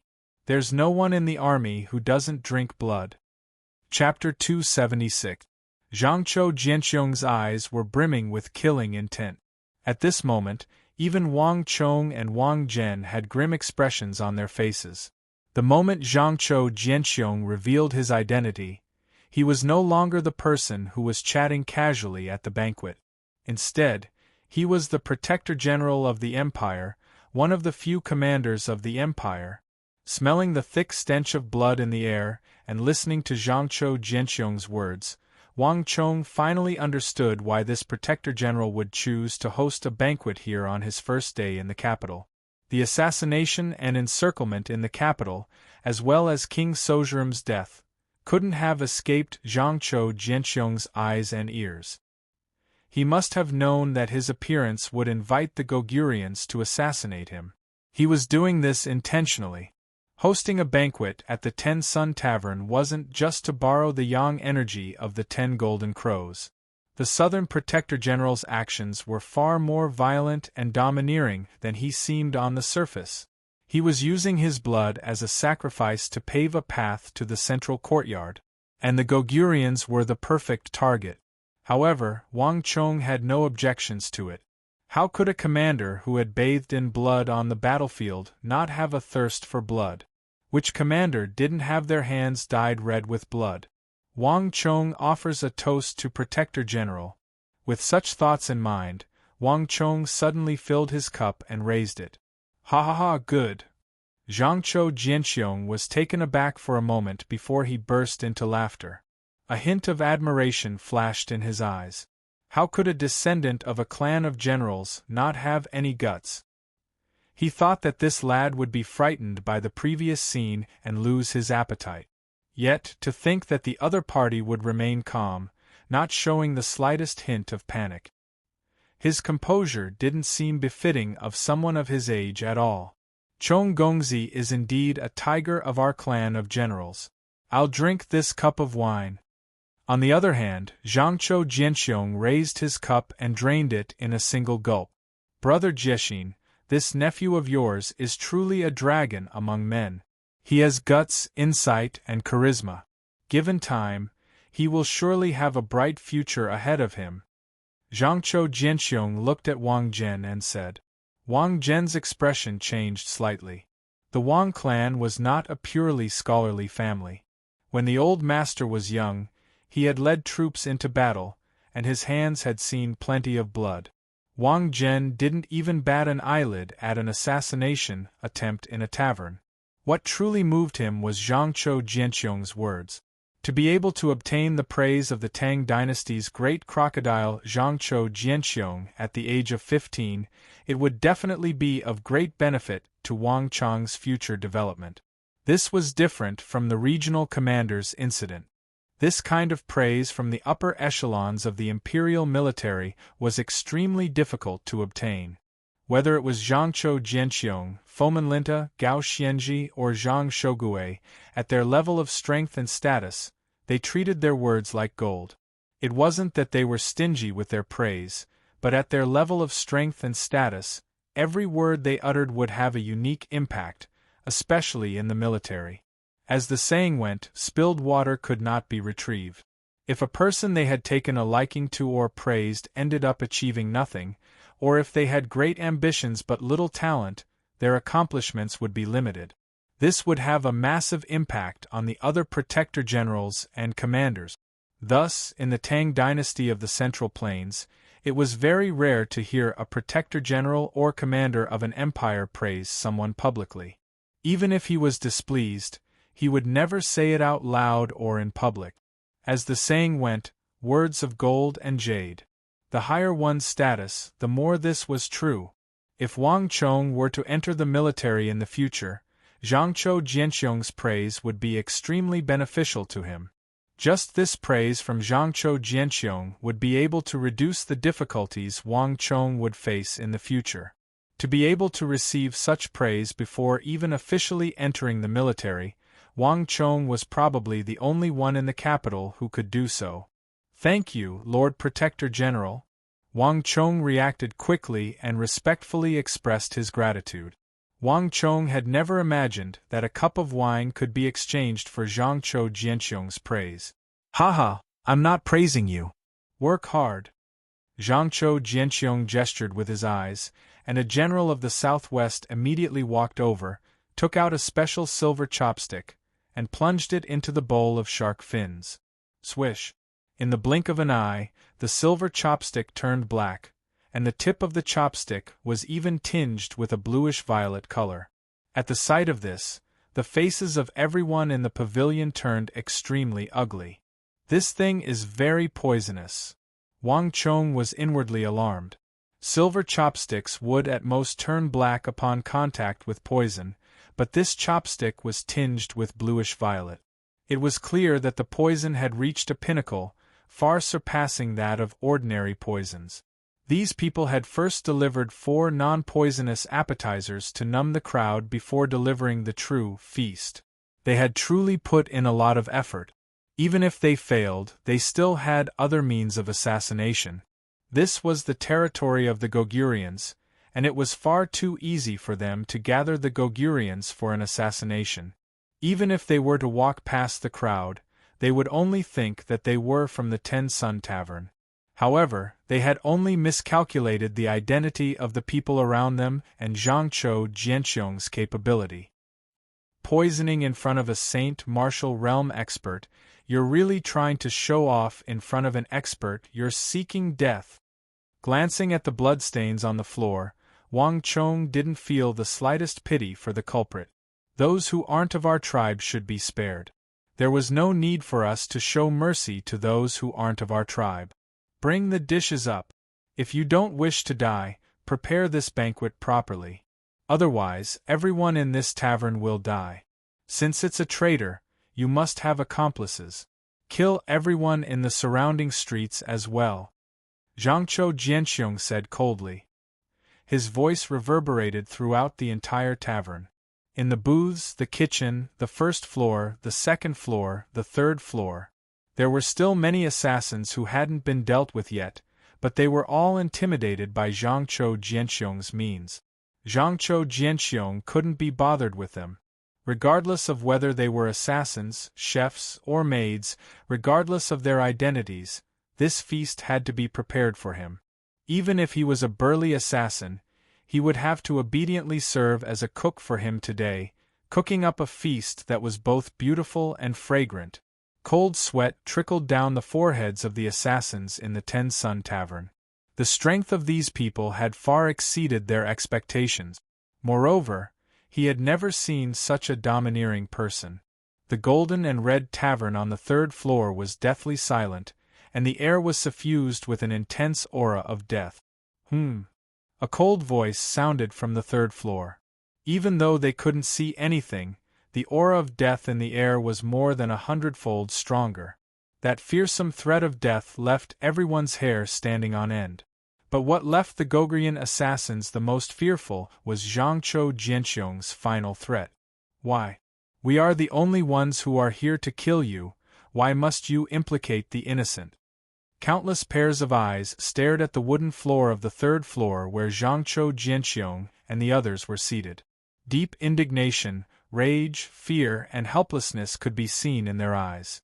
Only a small portion of the Gogurians in the shops around the Ten Sun Tavern had participated in this operation, and most of them were innocent. Most of the assassins were already prepared to be killed in the event of failure. But now, the nature of the situation was completely different. There was no doubt that the expert of the Tang dynasty on the third floor would do as he said and kill everyone on the street. Death wasn't scary. However, a meaningless death that would implicate the innocent and ordinary people was unacceptable to them. In just a short moment, under the urging of some invisible force, the group of assassins in the Ten Sun Tavern began to move. Some chopped the vegetables, some cooked the vegetables, some washed the dishes. The entire Ten Sun Tavern seemed to have become an intricate gear. After a momentary pause, it began to move once more, as if nothing had happened at all. All right, I can continue with the banquet now. Sensing the commotion in the tavern, Zhangqiu Jianxiong sneered coldly before turning his attention back to the banquet on the third floor. Pa! With a light flick of his finger, the venomous phoenix-winged fish tail flew out of the tavern and onto the street. Wang Chong watched on coldly from the side. He couldn't be any clearer about the changes in the atmosphere in the tavern. After killing the assassins, he actually managed to convince the Gogurians in the Ten Sun Tavern to swallow their anger and continue cooking, as if nothing had happened. Even Wang Chong was impressed by Zhangqiu Jianxiong's means. There isn't a single protector general of the Tang dynasty who is weak. In my previous life, the Southwest has been peaceful for far too long, so I didn't hear much about this protector general. Now that I think about it, I've probably underestimated him. Wang Chong thought. Those who are good at fighting don't rise to fame. This was the impression Zhangqiu Jianxiong gave off. As Wang Chong thought, he soon recalled the other purpose of his trip. Right, Protector General, may I know if you can give me a token? Wang Chong suddenly asked with a smile. Oh? What do you want my token for? Zhangqiu Jianxiong asked curiously. If it were anyone else who had made such a request, it would have seemed rude and offensive. However, Wang Chong's request as a junior felt that it was reasonable and natural. Thus, Zhangqiu Jianxiong was only a little curious. I have never left the capital before. If there's a chance in the future, I would like to pay a visit to the Southwest Jianghu Pavilion to do some business. If I have Lord Chang's token, it will be much more convenient. Wang Chong said half-jokingly. Oh! Zhangqiu Jianxiong's shoulders twitched as he leaned forward with an interested look on his face. He hadn't forgotten that the person before him was an expert at doing business. May I know what kind of business Gongzi Chong wishes to do? If that was all, there would be no need to go through so much trouble. Zhong Tong is here now, and the affairs of the Southwest will be managed by him. If Gongzi Chong wishes to do business, we can grant you any convenience you require right now. Zhangqiu Jianxiong said. This could also be considered a show of goodwill. He had come to the capital alone, and even if he could become the Minister of War in the future, he would still need the help of the other great clans. In this aspect, Consort Taizhen was of no help at all. The imperial harem was not allowed to interfere in politics, and this was an ironclad law in every dynasty. Zhangqiu Jianxiong needed allies, and a very powerful one at that. Zhangqiu Jianxiong didn't just intend to treat Wang Zhen and his nephew to a meal. Wang Zhen didn't say anything, but his brow furrowed imperceptibly as he shot a glance at Wang Chong. How could Zhangqiu Jianxiong's thoughts be hidden from him? But what surprised Wang Zhen the most was still Wang Chong. What is this child up to? I clearly told him earlier that Zhangzhou Jianxiong was in too muddy of a situation, and while it wasn't good to offend him, it wasn't good to get too close to him either. What is this child up to? Wang Zhen's brow furrowed, his mind in turmoil. Zhangzhou Jianxiong wanted nothing more than to get close to the Wang clan, and Wang Chong was the one who was giving him this opportunity. Wang Zhen wanted to stop him, but in the end, he chose to remain silent. Chapter 277. Hee, it's not much of a business deal. I want to buy a plot of land in Jianan. Wang Chong chuckled. Where? Zhangzhou Jianxiong asked curiously. Lion Rock Hill, Wang Chong said. Hearing Wang Chong's words, Zhangzhou Jianxiong, Xianyu Zhongtong, and the other generals stared at one another in bewilderment. They thought that Wang Chong wanted to buy a plot of land in the flourishing area of Annan. But to think that it would actually be there. Wang Gongzi, are you certain? Lion Rock Hill is a barren land. Only those who are on their way to Arai would pass through the area. On normal days, not a single person can be found in a radius of several dozen li. Xianyu Zhongtong said. They were from the Annan Protectorate Manor, so they couldn't be any more familiar with the situation south of Jianan. The so-called Lion Rock Mountain sounded grand, but in fact it was just a small, obscure mountain. Given that it was so close to the borders of the Annan Protectorate Manor's territory, it could be said to be completely worthless. Xianyu Zhongtong couldn't understand why a scion of a general clan would want to buy such a small hill. I heard from a friend that the Tea-Horse Roads business is quite good, and he intends to build a base there to rest and stock up his goods. This way, it would be more convenient for him to interfere in the business of the Tea-Horse Road. Wang Chong said. I see, so that's the case. The Tea-Horse Road is indeed a profitable business. It's no wonder that Gongzi would want to interfere. Zhangzhou Jianxiong nodded in understanding. In truth, the Tea-Horse Road was a trade in Arai tea and Yusang horses, and there was a huge profit to be made from this trade. Of the 10 major clans in Jianan, at least 7 or 8 of them had such businesses. It wasn't surprising that the Wang clan would want to interfere in this matter. Zhongtong, I need you to help Wang Gongzi settle this matter after we return. Zhangzhou Jianxiong turned to Xianyu Zhongtong and instructed. Yes, I'll get it done after we return. Xianyu Zhongtong said respectfully. A Lion Rock Mountain was not worth much money. Xianyu Zhongtong also understood that the Protector General had taken the initiative to pull strings with the Wang clan. In order to succeed the Southern Protector General position, he needed the help of the Wang clan. Chong Gongzi, this token is for you. If you want to go to Annan in the future, this token may be of great convenience to you. After instructing Xianyu Zhongtong, Zhangzhou Jianxiong flicked a golden token toward Wang Chong. Thank you, my lord. Wang Chong was overjoyed. This was an unexpected harvest. Not only did he subdue the Lion Rock Massif, he also obtained a personal token from Zhangzhou Jianxiong. During this trip to the 10 Sun restaurant, Wang Chong had obtained the 2 things he wanted the most. It could be said to be perfect. Whoosh! I've done all I can. I'll do my best. The rest is up to luck. Wang Chong heaved a long sigh of relief, and he felt much more at ease. Lion Rock Massif was a small mountain located at the southern border of the Tang dynasty. Naturally, Wang Chong didn't intend to purchase the mountain for business. Even though the profits from the Tea-Horse Road were decent, it wasn't attractive to Wang Chong. No matter how great the profits from the tea leaves were, it couldn't compare to the profits from the Hyderabad ores, not to mention, there were so many people who wanted a share of the profit. The reason why Wang Chong wanted the Lion Rock Massif was due to its geographical location. To the west of the Lion Rock Massif was a vast expanse of flat land. That was where the southwest battlefield of the Empire would be located.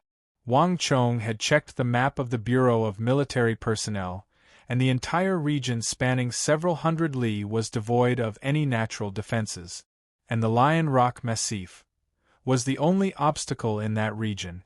The reason why Wang Chong bought the Lion Rock Massif wasn't to build a base. Instead, he wanted to build a city, an unprecedentedly huge city. A barrier that could protect the 180,000 elites of the Tang dynasty at the most crucial moment when the situation was dire. Such a barrier would surely cost a huge sum of money. It wasn't 10,000, tens of thousands, or even 100,000 gold taels, but millions of gold taels. In fact, it might not even be enough. But regardless of how much it would cost in the future, Wang Chong didn't care at all. Wang Chong didn't accumulate gold for no reason. The future Lion Rock Massif was the only thing he could do for the future battlefield. The Gogurians served the dishes swiftly. Perhaps it was because they were holding a knife to their necks, or perhaps they knew that with a single word from Zhangzhou Jianxiong, everyone in the vicinity would be beheaded. In any case, it didn't take long for a table full of appetizing dishes to be served. When the serving maids were served, their heads were lowered, and their shoulders and arms were trembling uncontrollably. However, regardless of whether it was the generals of the southwest or Wang Chong, none of them treated them as ordinary maids. He, I heard that Chong Gongzi is interested in Governor Zhang Wentua? While they were eating, Zhangzhou Jianxiong suddenly brought up a matter. Yes. Wang Chong didn't deny it. Instead, he shot a glance at Yang Zhao. The latter smiled awkwardly and hurriedly turned his head to the side. Needless to say, Wang Chong knew that it was due to Yang Zhao's capability. He had only mentioned this matter to him before. That person over there is Wentua. Zhangzhou Jianxiong suddenly pointed to a burly man at the end of the long banquet table. His head was lowered, and it was clear that he was out of place. Lord Protector General. That man raised his head and looked at Zhangzhou Jianxiong with a dazed expression. Clearly, he hadn't heard what Zhangzhou Jianxiong had just said. It's him. Wang Chong was astonished. In the Tang dynasty, the military and the government were separated. As the governor, Zhang Wentua had great independence. Even though he was under the control of the protectorate manor, it wasn't that severe. Wang Chong didn't expect the burly man seated at the end of the banquet table to be Zhang Wentua. With a smile, Wang Chong quickly retracted his gaze. I'll talk to him another time, Wang Chong thought. Even though Wang Chong wanted to have a chat with him, he knew that this wasn't the right time, place, or occasion for a meeting. After staying in the Ten Sun Tavern for a while longer, Wang Chong and Big Uncle Wang Zhen left together. Chonger, what are you thinking about? Didn't I tell you? You mustn't get too involved in Zhangzhou Jianxiong's affairs. After leaving the Ten Sun Tavern, a deep frown appeared on Wang Zhen's forehead. With so many people in the tavern, it was hard for him to say anything, but now that he was out of the tavern, he could no longer hold himself back. Zhangzhou Jianxiong was a protector general of the empire. If he were to succeed, the Wang clan wouldn't stand to benefit at all. If he failed, the Wang family would be too deeply involved, and there would only be 100 disadvantages and no advantages. Politics was a dangerous place. Those people wouldn't disregard Wang Chong just because he was a child. To outsiders, Wang Chong represented the entire Wang clan. Big Uncle, do you still remember my father? Wang Chong lifted his head. Zhengji. Wang Zhen was taken aback. This matter is related to him? Wang Chong nodded. Big Uncle, do you still remember His Highness the King of Song recommending my father for the conferment of a marquis? Wang Zhen nodded. Even though my father has been recommended by the King of Song, his qualifications are still too shallow. On top of that, the Bureau of Military Personnel has moved my father and big brother to the vicinity of Jianan, which is very close to the Southern Protectorate Manor. If my father wishes to be conferred a marquis in the future, he will need Zhangzhou Jianxiong's help. Wang Chong said. Not too long ago, he received news that his father and big brother had already moved to the vicinity of Jianan. Even though the process was a little complicated and it took a little longer, Nevertheless, the king of Song still managed to move his father and big brother over. I see. As expected, upon hearing Wang Chang's words, Wang Zhen nodded thoughtfully. If it was for his third brother's conferment, it was still acceptable. After boarding the carriage, Wang Zhen and Wang Chong left. Meanwhile, in the Ten Sun Tavern, after Wang Zhen and Wang Chong bade farewell to the officials, only the generals of the southwest were left in the room. Jian, what do you think? Since there were no outsiders around, Zhangqiu Jianxiong suddenly turned around and looked at the mustached middle-aged strategist by his elbow with a solemn expression. That lad is lying. The middle-aged strategist known as Jian chuckled as he picked up the wine cup on the table and drained it in a single gulp. Zhangqiu Jianxiong was taken aback. He was intending to ask about Wang Zhen, but he didn't expect Jian to bring up Wang Chong instead. He. Does Lord Zhangqiu still think that the key figure of the Wang clan is Wang Zhen? Jian put down his wine cup and asked with an unfathomable smile. Isn't that the case? Zhangqiu Jianxiong was taken aback. Lord Zhangqiu is confused. Yang Zhao, Lord Yang, let me ask you. You have secretly approached Wang Zhen before, right? Did he agree to stand up for you? Jian turned to look at Yang Zhao. That's not the case. Yang Zhao replied honestly.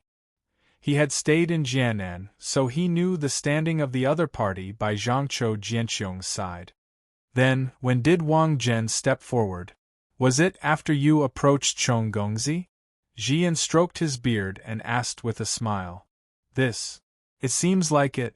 Yang Zhao recalled the matter, but he still couldn't understand why the military advisor would ask such a question. Haha, do you still not understand? The key to this matter isn't Wang Zhen but that 15-year-old child. Jian chuckled. There was an indescribable meaning in his smile. Also, didn't you see the banquet earlier? When Chong Gongzi tried to curry favor with Lord Protector General, Lord Wang Zhen was clearly unwilling to do so. Yet, not only did he not stop him, he didn't even say a word. I've looked into it previously, and Lord Wang is known for his strictness. He clearly sensed that something was amiss, but he didn't stop him at all. Isn't that enough to prove that something is amiss? You mean to say that that child is the core of the Wang clan? Zhangqiu Jianxiong couldn't conceal the shock in his eyes. Even if he isn't, it's not far from it. At the very least, that's what Lord Wang Zhen thinks. If I'm not mistaken, that Chong Gongzi is the future clan head of the Wang clan. If Lord Protector General wishes to stand firmly in the capital, it would be best for you to get closer to Chong Gongzi. Jian said with a smile. Throughout the entire banquet, he didn't speak much. In fact, his presence was even more inconspicuous than those minor officials invited to the banquet. But after Wang Chang's departure, the hierarchy of authority in the room became clear. Other than Zhangqiu Jianxiong, Jian was the true second in command of the Protectorate of the Southwest. In fact, his standing was even higher than that of Xianyu Zhongtong. Didn't that Chonger have a favor to ask of us? Lord, this is a great opportunity. Jian leaned back slightly and said with a lazy smile on his face. I understand what I should do. Chapter 278. Translated by Hypersheep 325. Edited by Mikeir. After traversing through numerous alleys, Wang Zhen's carriage abruptly came to a halt around a dozen streets away from the Ten Sun Tavern. Wang Chong leaped out of the carriage and bade farewell to big Uncle Wang Zhen before sending the carriage off with his gaze. Gongzi, where are we heading to? Eagle, Solitary Wolf, and Steel Arms followed Wang Chong down from the carriage and asked. We're going to look for someone. Wang Chong smiled. Glancing at the golden token in his palm, he quickly kept Zhangqiu Jianxiong's token into his robe. After meeting Xianyu Zhongtong, obtaining Zhangqiu Jianxiong's token, and learning that Zhang Wentuo had come to the capital with him, it was time for him to look for that person. Following a dark and damp alley, they soon left the affluent region of the capital. Before them, a series of short and dilapidated houses gradually appeared. This was the slums. Wherever there was a rich, there would be a poor. The same went for the capital. After turning a few alleys, the houses before them grew more and more dilapidated. What is Gongzi doing here?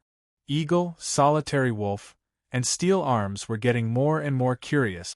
The three of them could be considered to be familiar with the capital, but they had never been to this place where Wang Chong had come to. As the heir of the 9th Gongzi, a clan of ministers and generals, they couldn't understand why a noble like Wang Chong would come to such a dilapidated place. This should be the place. Wang Chong looked at the residence before him and said, according to the standards of the slums, the mansion in front of him should be quite grand. However, the decaying wooden door, the wet steps covered in moss, and the grass growing at the base of the walls were more than enough to show that this wasn't some grand residence. Pung pung. Wang Chong walked up the steps and knocked on the door knocker. A moment later, the door opened and a head peeked out. Who are you looking for? That person had sleepy eyes, and he seemed to be a servant. We are looking for Master Zhang. Wang Chong smiled and said politely. The servant immediately came to his senses. He glanced at the luxurious clothes that Wang Chong and the others were wearing and quickly opened the door.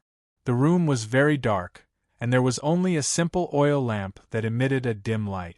An old man in his 50s with a face full of wrinkles was lying on a bamboo chair, smoking a pipe.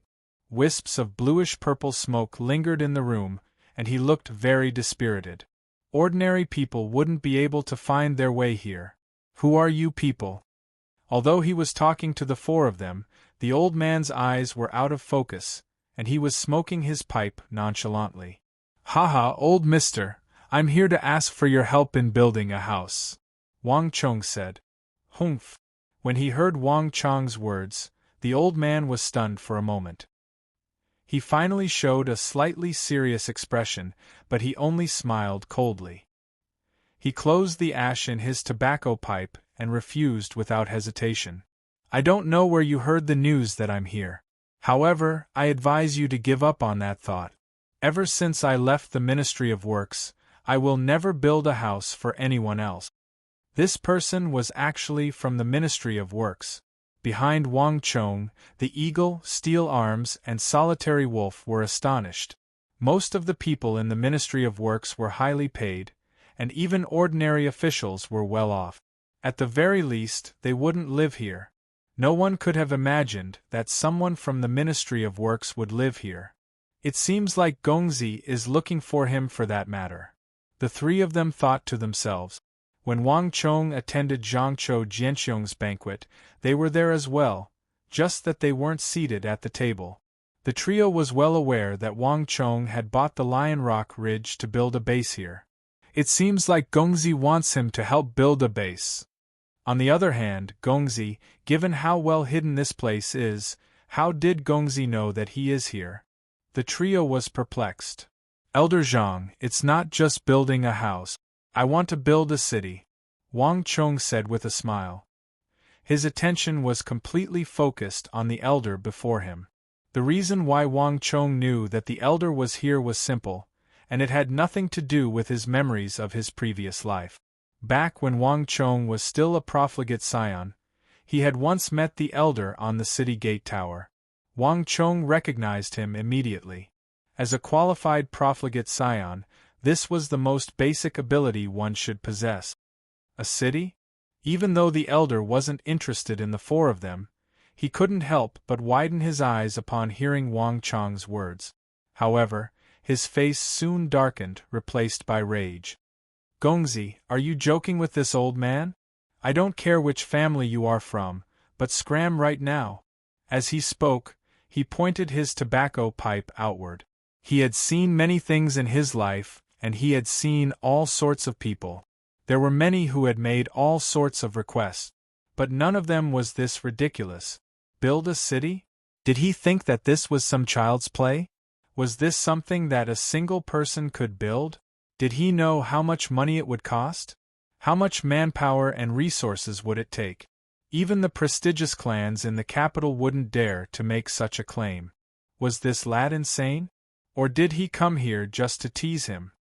He, Elder Zhang, if I say it's true, then it's true. If I wanted to tease you, why would I come all the way here? Wang Chong said seriously. This old man was a little stubborn, and it wouldn't be easy to convince him. However, the base in Jiannan, as well as many of his future plans, would require the capabilities of this craftsman from the Bureau of Works. In Wang Chong's plans, Elder Zhang was an important figure. In fact, he was almost on par with Zhang Munian. It was just that the timing wasn't suitable. Only now, with Zhangzhou Jianxiong's connection, did Wang Chong find an opportunity to invite him out of his seclusion. Haha, lad, it's not that I'm looking down on you. Do you know how much money it takes to build a city? Zhang Shouji said disdainfully. He still couldn't believe that this lad was here to invite him to build a city. 1,000,000 taels? What? Copper coins? Zhang Shouji sneered coldly. Gold. Wang Chong replied seriously. As soon as he finished speaking, the dark, dim room suddenly fell into a deathly silence. Zhang Shouji's pipe hung in midair, and he even forgot to refill it. The eagle, steel arms, and solitary wolf widened their mouths in shock.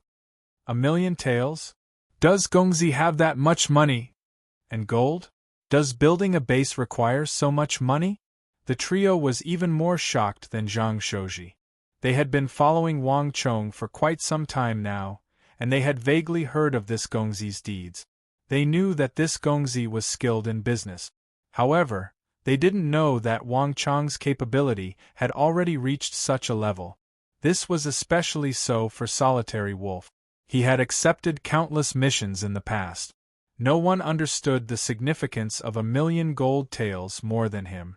Despite working hard for so many years, his earnings didn't even match up to a fraction of what Wang Chong had earned. 1,000,000 gold taels, this was simply unimaginable. This is already comparable to the entire wealth of a prestigious clan. Gongzi's capability in business is truly astonishing. Lone Wolf thought to himself. Lad, are you joking? Zhang Shouji's face froze in disbelief. He wanted to say 100,000 or 200,000, but who could have thought that Wang Chong would directly offer 1,000,000 gold taels? This was far beyond his expectations. Chong. Without saying a word, Wang Chong pulled down 2 tokens from his waist and tossed them over. One was Zhangzhou Jianxiong's personal token, and the other was the Wang clan's token. Zhang Shouji took the 2 tokens in his hand. His eyes, which had been indifferent at first, suddenly trembled when he saw the emblem and symbol on them. Only then did he realize that the background of the young man before him was far beyond his imagination. Old Mister, our Gongzi is a man of his word. His words are worth their weight in gold, and he would never lie. Old Mister, you can trust this. The eagle chimed in. Humph. In just a short moment, Zhang Shouji harumphed. With a flick of his wrist, he tossed Wang Chong's 2 tokens back. Even though I don't know how Gongzi managed to find this place, Gongzi need not waste your efforts. Back then, when I left the Bureau of Works, I said that I would never build anything for anyone ever again. You should just give up on that thought. Zhang Shouji placed his tobacco pipe on the flame, lit it, and began puffing on it once more, as though he was unwilling to talk to Wang Chong anymore. Back then, when he left the Bureau of Works, many prestigious clans came to look for him, and they offered him generous conditions. But in the end, he didn't agree to a single one of them. He was truly disheartened. He had been the supervisor of the Bureau of Works for his entire life, and he had built countless magnificent palaces. But in the end, he was treated like this, and he was even expelled from the Bureau of Works. This humiliation was unbearable. From then on, Zhang Shouji made up his mind to never come into contact with anything related to construction. Old Zhang, why are you in such a hurry to reject me? Wang Chong smiled. He had long heard of Zhang Shouji's temper. All of the outstanding masters in the Bureau of Works had the same temper. However, if he didn't have absolute confidence, he wouldn't have come over. 200,000 gold taels, as long as old Zhang agrees to come out of retirement. I'm willing to provide 200,000 gold taels for old Zhang to continue his research on that secret recipe, and I'll provide even more resources in the future. Wang Chong suddenly extended 2 fingers and smiled mysteriously. Upon hearing the words secret recipe, Zhang Shouji's heart skipped a beat, and he almost swallowed the stem of his tobacco pipe. How old is this lad? How does he know about that matter? Zhang Shouji looked as if he had seen a ghost. Lad, don't speak carelessly. Do you really know about the research? Zhang Shouji was a little tempted. If this lad was really talking about that matter, it would be a great temptation for him. Of course. Wang Chong faintly smiled. Old Zhang, didn't you embezzle money from the palace because of this? You were almost sent to the Ministry of Justice to be beheaded? Zhang Shouji blushed, which was rare for him. Even if he was thick-skinned, he still felt embarrassed when this scandal was exposed in front of him. 200,000 gold taels may not be enough. Young man, you have to think carefully. That is a bottomless pit. I know you come from a prestigious family, but this research is basically a bottomless pit. No matter how much you invest, you may not succeed. If it was that simple, I would have succeeded in the Bureau of Work. How could it be leaked to this extent? Zhang Shouji said seriously, which was rare for him. In more than a decade, this was the first person who expressed his support for him to continue his research. This made Zhang Shouji have a good impression of Wang Chong, although he might not agree to it. Of course, not only can I support you with 200,000 gold taels, 300,000 gold taels, I can even provide you with a cement formula. Wang Chong said. Cement. Chapter 279. Zhang Shouji had spent half his life in the field of civil engineering, and he was the most senior official in the Bureau of Works. He knew everything related to civil engineering like the back of his hand. However, Zhang Shouji had never heard of such a thing before. Isn't the strongest brick wall adhesive what you've always wanted to research? This is the formula for it. Perhaps it might be of some help to you. As Wang Chong spoke, he passed over a piece of paper that he had prepared beforehand. This was the first cement formula in this world. This wasn't the first time Wang Chong had done something like this, but every single time, there was an indescribable feeling in his heart.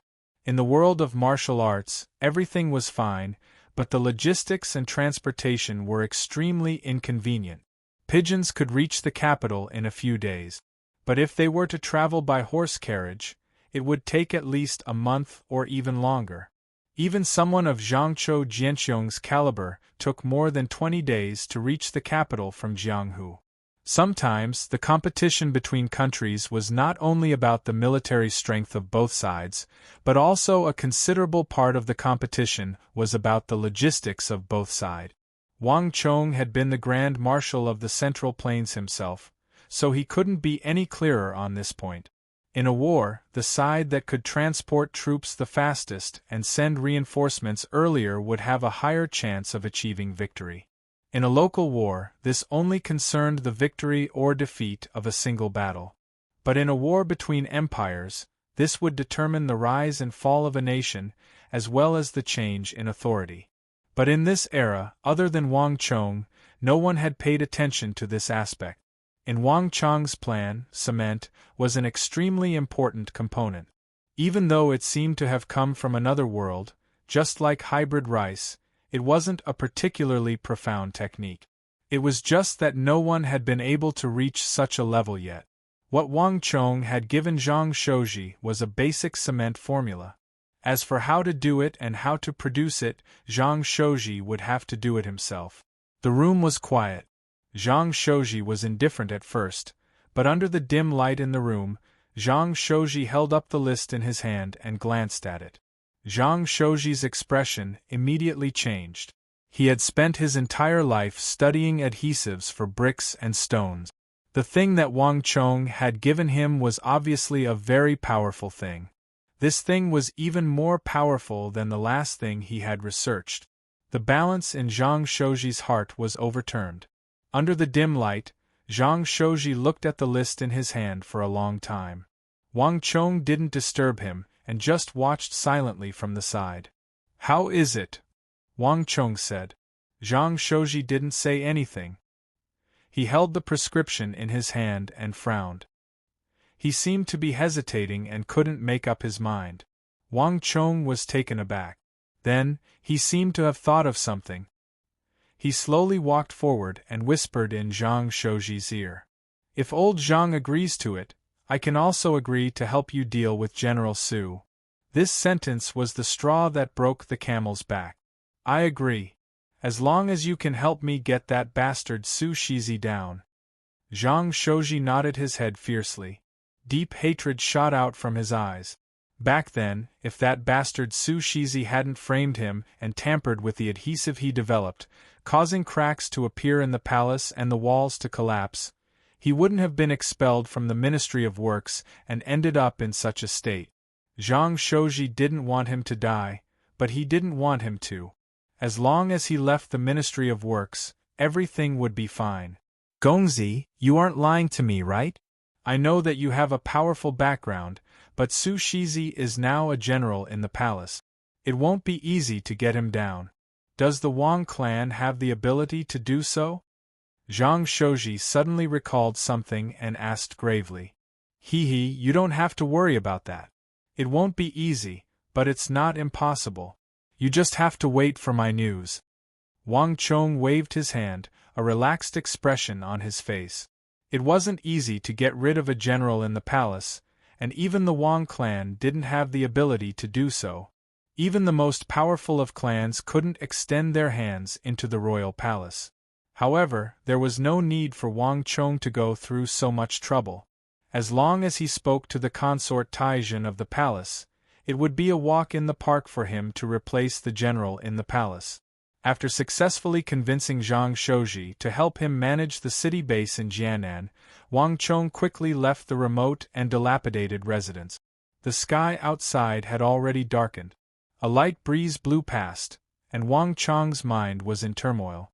The construction of a city was no small matter, and what Wang Chong wanted was a city that could house 180,000 soldiers, provide them with sufficient rations, and defend against the enemy's attacks in times of crisis. This city had to be huge and sturdy, and it had to be equipped with all kinds of fortifications, water, food, and horse rations. None of these were small matters. Even 1,000,000 gold taels would be far from enough. But even so, Wang Chong didn't mind it at all. Wang Chong felt that the help he could provide was simply too little. The current him was still far from the level where his words carried enormous weight, and he could easily decide the policies of the empire with a few casual words. Given Wang Chong's current capability, the city on the Lion Rock Ridge in the southwest of the empire was already his greatest effort. "Once I start building the city, the money I have on me will be far from enough. I have to earn more money first.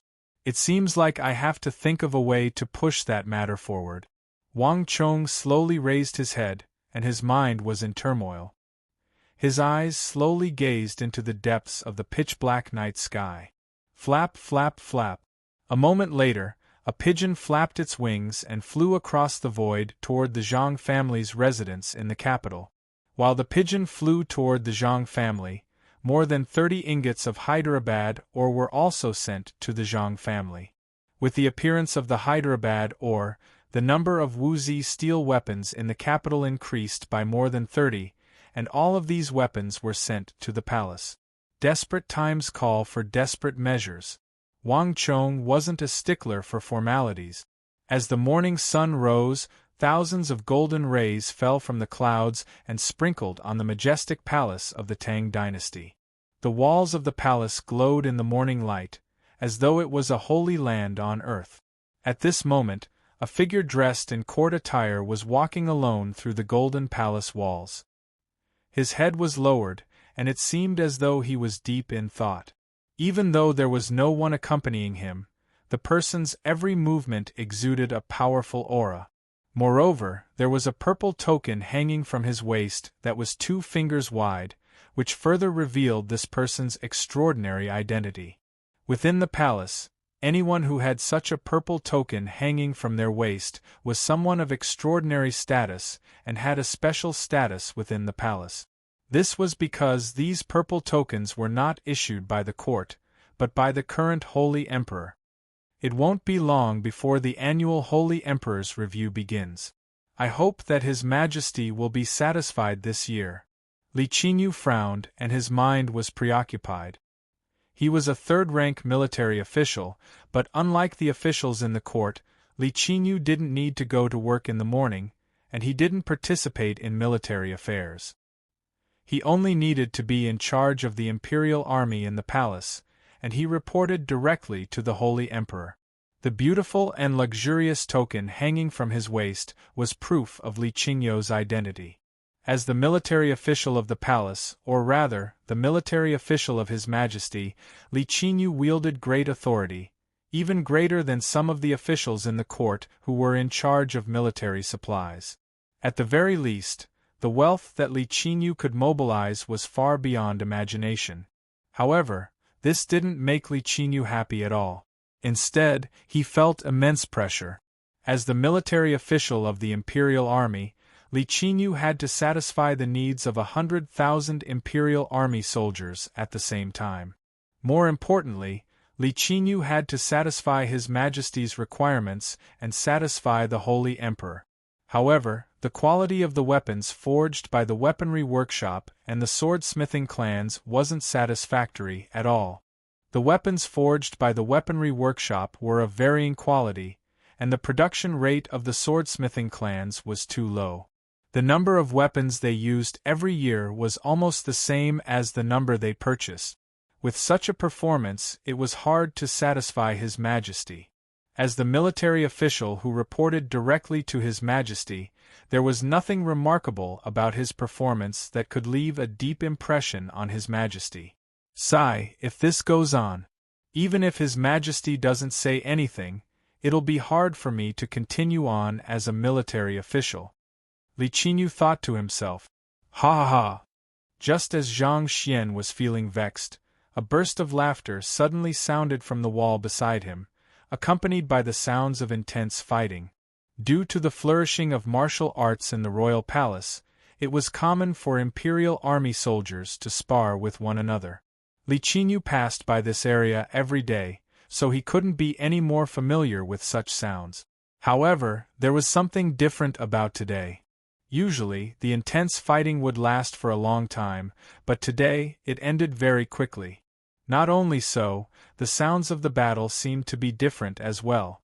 It didn't seem to be the sound of ordinary weapons. Almost subconsciously, Li Qingyu stopped in his track. Again. Just as Zhang Xian was perplexed, the voice from the other side of the palace suddenly sounded indignant. Ha ha, bring it on! Even if you go at it 100 more times, you'll still lose.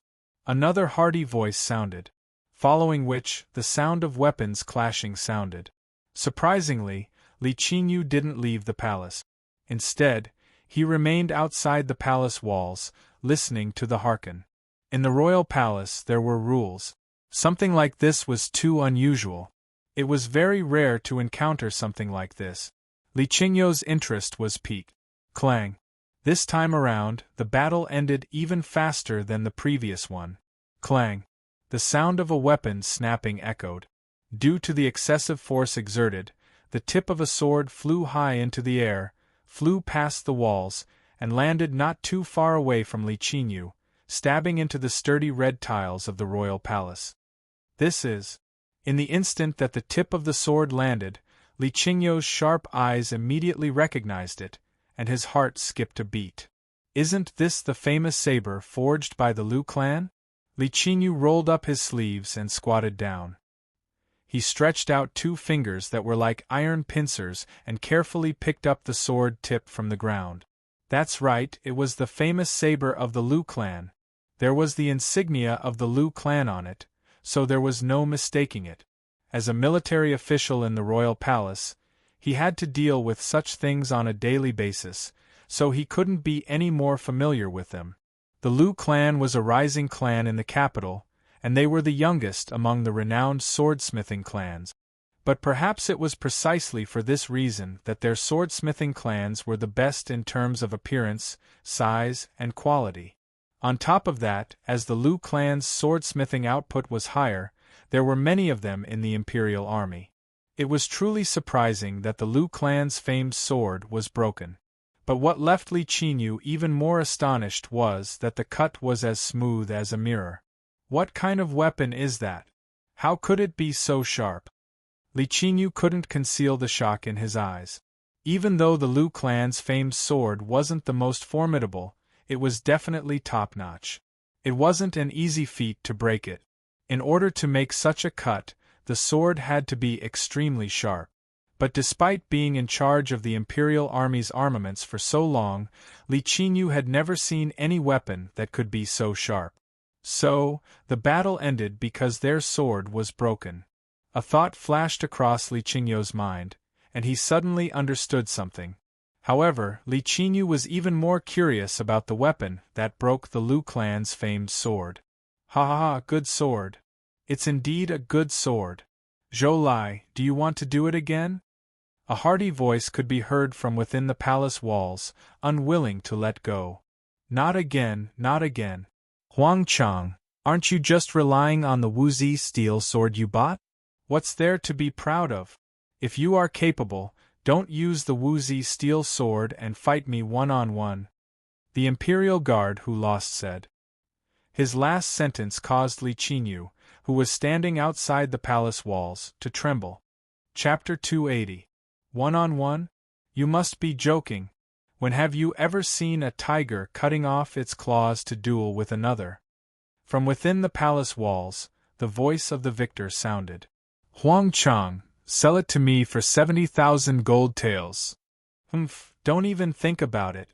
Huang Chang, this Wuzi steel sword only costs 55,000 gold taels. Even if I offer 70,000 gold taels, you can still earn 15,000 gold taels. At the very most, you can just buy another one. Hee Zhouji, since you're so capable, you can just buy one yourself. Why are you giving me the money to earn? Do you take me for a fool? It wasn't easy for the Zhang clan to release the stock for several months, but they only managed to produce 30 Wuzi steel swords. With so many people in the Imperial Army, it's impossible for them to meet the demand. Right now, they are selling for 80,000 gold taels each, and there's no market for them. If Wang Gongzi were to pay for it himself, it would be even more expensive. Upon hearing those words, Li Qinyu finally decided to stop hiding and walked into the palace. What were you all talking about? Placing his hands behind his back, Li Qinyu held onto the sword tip and walked in slowly. Lordly.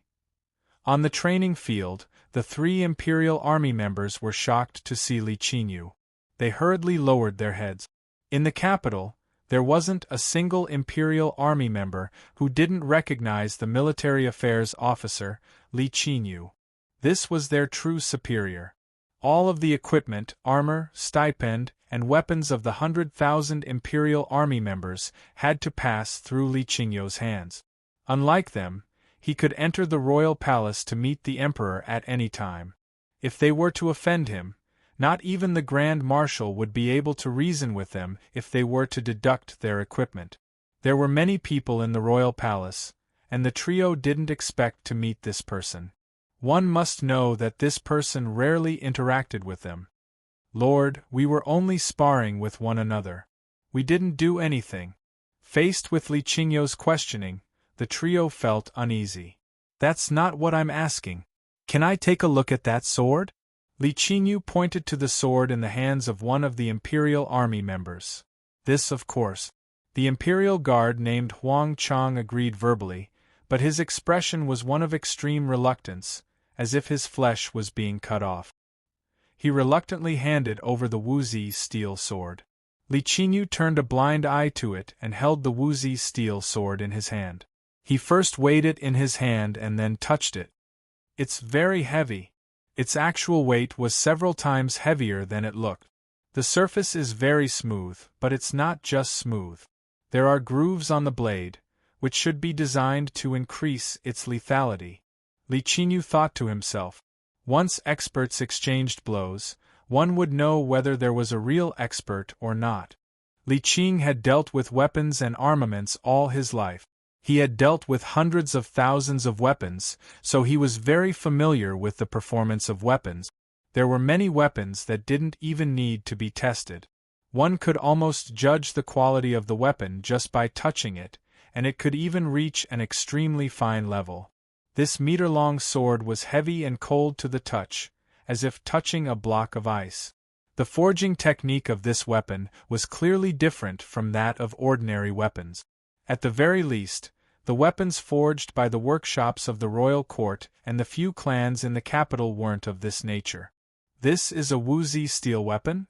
Li Qingyu weighed the sword in his hand in bewilderment. The youngest son of the Wang clan, Wang Chong, had forged an incomparably sharp and indestructible sword at the Blue Bottle Pavilion.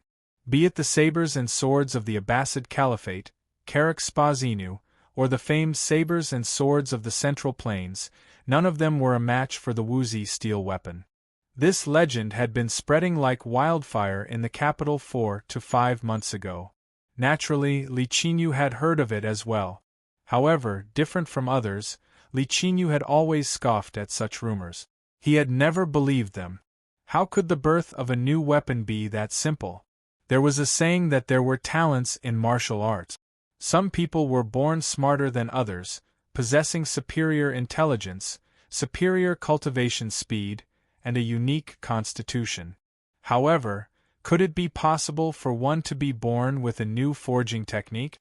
Which of the weapons that were still in existence hadn't been passed down for centuries, or even millennia? They had been perfected generation after generation. How could a brand new forging technique suddenly appear out of nowhere? Furthermore, it was able to slice through other famed swords as though they were tofu. Thus, Li Qingyu had never believed it. On top of that, the Wuzi steel weapon was extremely rare. Most people had only heard of it from legends, and only a few had seen it with their own eyes. Thus, Li Qingyu had never believed it. However, at this moment, Li Qingyu wasn't so certain. Clang! Before the trio could react, Li Qingyu's sword had already swept across the broken sword in the hands of one of the Imperial Army members. Chi! An inaudible sound echoed, and the broken sword in the hands of the Imperial Army member snapped once more. The tip of the sword fell to the ground and pierced into the tiles. The trio was taken aback for a moment, but they soon recovered from their shock. Just based on the price of the Wuzi steel sword alone, it would be a miracle if the swords of the various clans in the capital could compare to it. However, Li Qingyu's perception was different. He couldn't sense the existence of the Lu clan's weapons at all. It was as though the sword had sliced through the air. This was the first time Li Qingyu had come into contact with such a weapon, and it was also the first time he experienced the sharpness of the Wuzi steel sword. Even with Li Qingyu's long experience, he had never come across such a fearsome weapon before. The sharpness of this weapon was unimaginable. Take off your armor. A thought flashed across Li Qingyu's mind, and he suddenly pointed to the armor on one of the Imperial Army members. The latter was perplexed. Yes, Lord. Even though the Imperial Army member was perplexed, he still obediently took off his armor. The military minister was in charge of the Imperial Army armory, so he had plenty of such armors. Chi La, with a wave of his hand, the heavy armor was silently sliced into two. Clang! It fell to the ground, and the cut was as smooth as a mirror. Even though Huang Chang and the other Imperial Army members were mentally prepared, they were still shocked by Li Qingyu's actions. However, it wasn't just the Imperial Army members who were shocked. Even Li Qingyu himself was shocked. SSSSS. To think that it's real. Upon seeing the Wuzi steel, the first thing that came to Li Qingyu's mind was the Blue Bottle Pavilion. It was said that this sword could cleave a metal mountain into two with a single slash. Those like Li Qingyu who weren't present at the scene would usually laugh it off, thinking that it was just a rumor. However, seeing was believing. Looking at the Imperial Army member's armor that was sliced into two, Li Qingyu was astounded. He didn't have the slightest bit of doubt in his heart. On the battlefield, regardless of whether it was his ally or foe, they would always use the best armor. Some of the elite heavy-armored cavalrymen wore armor forged from deep-sea Xian metal. Most of these armors were incomparably tough, and it would require 3, 4, or even more than 10 slashes to leave a mark on it. Otherwise, it would require a powerful external force to strike it. There was a limit to the parts that could be struck. There were very few armors like the Wuzi steel, which could be easily sliced apart. Li Qingyu had been in charge of the Imperial Army's weapons for more than a decade, so he was extremely sensitive to the value of weapons. Just like Zhao Fengchen, Li Qingyu immediately realized the might and value of this weapon once it was mass-produced. What did you say? This weapon costs 80,000 gold taels each? Isn't that a little too expensive? Li Qingyu stared at the trio with a deep frown on his forehead. Even if he searched through all of the sword shops in the capital, there wasn't a single sword that was as expensive as this one. Lord Li, don't think that it's too expensive. In the royal palace, there are many Imperial Army brothers who couldn't buy it even if they wanted to. Naturally, a good weapon isn't cheap. Upon hearing Li Qingyu's words, the Imperial Army member named Huang Chong relaxed. As long as the other party wasn't picking on them, everything else was fine. Besides, don't underestimate it just because it costs more than 10,000 gold taels each. It's already considered cheap. Think about it, how many people are there in the Imperial Army? There are at least 100,000 of them. However, there are only 40 to 50 swords in total, and this is the production of 4 to 5 months. There aren't enough monks and gruel. How can it possibly be enough?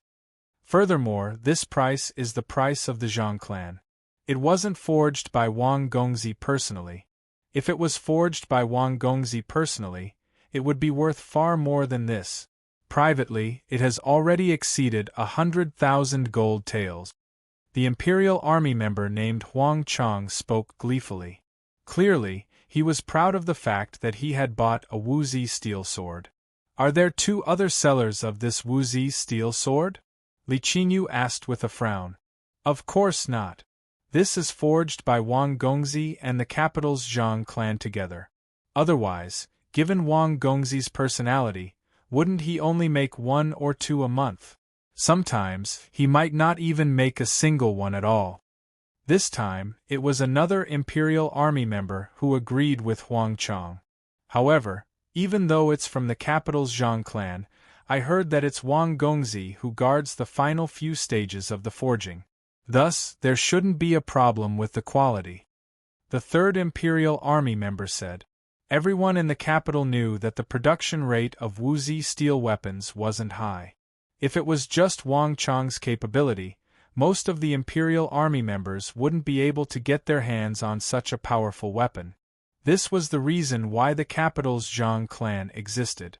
No one minded the existence of the capital's Zhang clan at all.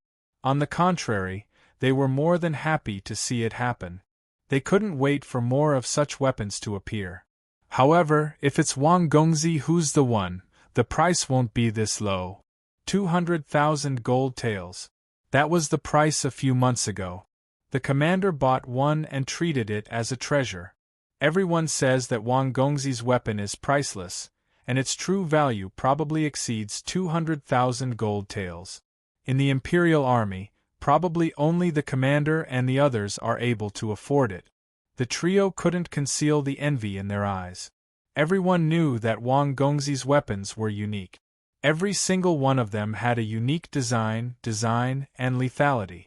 Those weapons weren't just weapons, they were also exquisite works of art. Following which, Li Qingyu asked many more questions. It was as though he had discovered a brand new world. For the first time, he realized that there was a small market for Wuzi steel within the Imperial Army. For the first time, he realized that the legends of the Bluebottle Pavilion were all true. Slowly, some ideas began to form in Li Qingyu's mind. He suddenly knew how he should report to the Holy Emperor during the inspection today. "I'll be taking this Wuzi steel sword with me. Come and get it from me 7 days later." With the Wuzi steel sword in hand, Li Qinyu hurriedly headed to the Taiji Palace where the Holy Emperor resided. Thinking of the brilliant idea in his mind, Li Qinyu couldn't help but feel his blood boiling. Chapter 281. Translated by Hypersheep 325. Edited by Mikir. Zhang Shouji moved swiftly. After receiving Wang Chang's support and the prescription, Zhang Shouji left the shabby alley he lived in 2 days later. He gathered a large group of workers, craftsmen, and engineers from the capital and set off for the Great Tang's southwest without a moment's rest. Leaving together with them were Wang Chang's several 100,000 gold taels and a large group of guards from the Wang clan. Zhangqiu Jianqiong and Xinyu Zhongtong had already informed them of this matter, so there should be someone to receive them when they arrived. After settling this matter for the time being, Wang Chong turned his attention back to his cultivation. 1. In the elegant and tranquil study room, there was a table and a chair, simple and unadorned. At this very moment, Wang Chong was seated cross-legged on the floor, cultivating silently. A powerful aura slowly emanated from his body. Compared to a few days ago, it was clear that it was much stronger. Even though he had just reached Origin Energy Tier 9 Pinnacle, Wang Chong's aura wasn't as simple as it seemed. The aura he exuded didn't feel like that of an Origin Energy Realm cultivator, but that of a true martial realm expert. At this very moment, Wang Chong focused all of his attention on the Guanyuan, Beike, Fengping, and Luanli acupoints in his body. In a dimension invisible to the naked eye, surges of origin energy flowed through Wang Chong's body. Then, as though an ocean gushing into a small canal, they flowed into the miniature circulation within these acupoints. True Martial Little Dipper.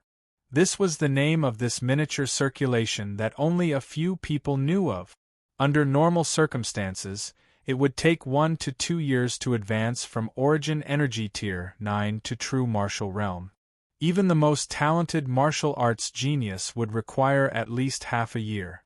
But of course, it was rare for someone like his little sister to possess innate divine strength, with the exception of 8 characters of Een. True Martial Little Dipper was such a technique. It was used in the later generations to help Origin Energy Realm cultivators reach True Martial Realm as quickly as possible. Even in the future, not many people knew about this technique. As for now, other than Wang Chong, no one else knew. The True Martial Realm was different from the Origin Energy Realm. The biggest difference was that almost all True Martial Realm martial artists could release their internal qi, and it was no longer limited to their bodies. But when Yuan qi was used in actual combat, the nature was completely different.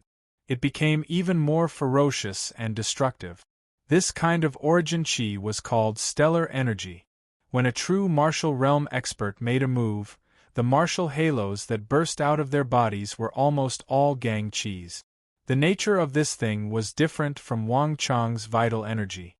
What Wang Chong was doing now was making use of the true martial Little Dipper's tiny circulation to compress the Yuan qi in his body and change its nature, making it even more powerful. Then, he would use the astral energy to transform his body and make himself stronger. In other words, the true martial Little Dipper could allow Wang Chong to possess true martial level stellar energy at the essence energy realm. It was just that the amount was not as great. This was the advantage of this technique. Congratulations to user for successfully developing an elementary quality rise. You are rewarded with 50 destiny energy. Just as Wang Chong was silently cultivating, a familiar voice suddenly sounded in his head. At the same time, something seemed to have surged into his head, and Wang Chong immediately felt that something was amiss. Wang Chong exclaimed in surprise. He slowly opened his eyes, and a sharp glint reminiscent of the stars in the night sky flashed across his eyes. What's going on? Isn't 50 destiny energy a little too much? Wang Chong was bewildered. He was originally in the middle of cultivating, and this sudden turn of events was really unexpected. Zhang Munian's side has produced results so quickly? In an instant, countless thoughts flashed across Wang Chong's head. Needless to say, Wang Chong knew that this must be Zhang Munian's doing. Thinking about it, it had only been 4 to 5 months since he arrived at Jiaoji, and yet, he had already managed to develop an elementary quality rice. This was truly inconceivable. One must know that in the other world, this step would have taken 4 to 5 years. Could it be due to the climate of Jiaoji? Wang Chong fell into deep thought. To the people of the Tang dynasty, Jiaoji was far from the royal court, and it was definitely a remote and desolate place. However, there was no better place than Jiaoji for the selection of good crop. There was ample sunlight and the climate was mild. Crops could be grown 3 times a year. Compared to other places where rice could only be grown once a year, Jiaoji was clearly a paradise. Furthermore, with Wang Chong's guidance, Zhang Munian had indeed avoided many detours. Even so, 4 to 5 months still left Wang Chong surprised. That fellow sure is hard-working. Suddenly understanding something, Wang Chong inwardly sighed. He heard that Zhang Munian had been eating and sleeping outside ever since he arrived at Jiaoji. He didn't return to the residence that was arranged for him at all. The only reason why he was able to produce such results so quickly was due to his hard work. There's no mention of hybrid rice. It only says that it's elementary superior rice, so it's likely that he hasn't succeeded yet. Just that, I wonder how much he managed to raise the yield of the rice. Wang Chong pondered. This world was filled with powerful martial arts, and the top-notch martial artists possessed strength comparable to gods. However, it was a pity that no matter how formidable a martial artist was, he couldn't make a move on a place like rice. Thus, even though the world was prosperous and peaceful, the yield of rice wasn't high. It wasn't at the level of 1,000 caddies per mu, 2 to 3,000 caddies, or even 3 to 4,000 caddies per mu. Without sufficient rations, the population wasn't as large. The entire Tang dynasty only had a population of 50 million or so. It wasn't at the scale of 100 million like in the future. This was also the reason why Wang Chong sought out Zhang Munian to change this situation. Without a large population and rations, it was impossible for them to succeed in the future battlefield. But isn't this reward a little too generous? It's only elementary superior rice, far from hybrid rice.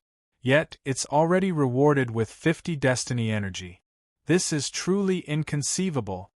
Compared to Zhang Munian's speed, what shocked Wang Chong the most at this moment was the content of the voice in his head.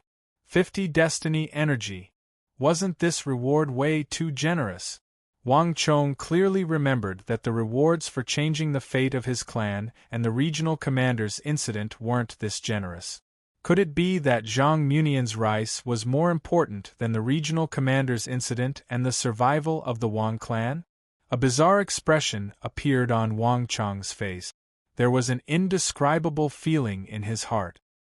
He had taken a huge risk in the matter regarding Yao Guangyi and the regional commander's incident, but the reward he received was even less than Zhang Munian's elementary research in Jiaoji. It was truly an indescribable feeling. I understand now. After a moment of contemplation, Wang Chong soon came to a realization. So, it's still because of the influence of the incident, right? The matter at the vast crane pavilion only affected the Wang clan. Compared to the world, it didn't mean much at all. On the other hand, the regional commander's incident had a much greater influence, and it attracted the attention of the royal court. Thus, the reward was slightly greater. If I had completed it perfectly back then, the reward wouldn't have been any lesser than this.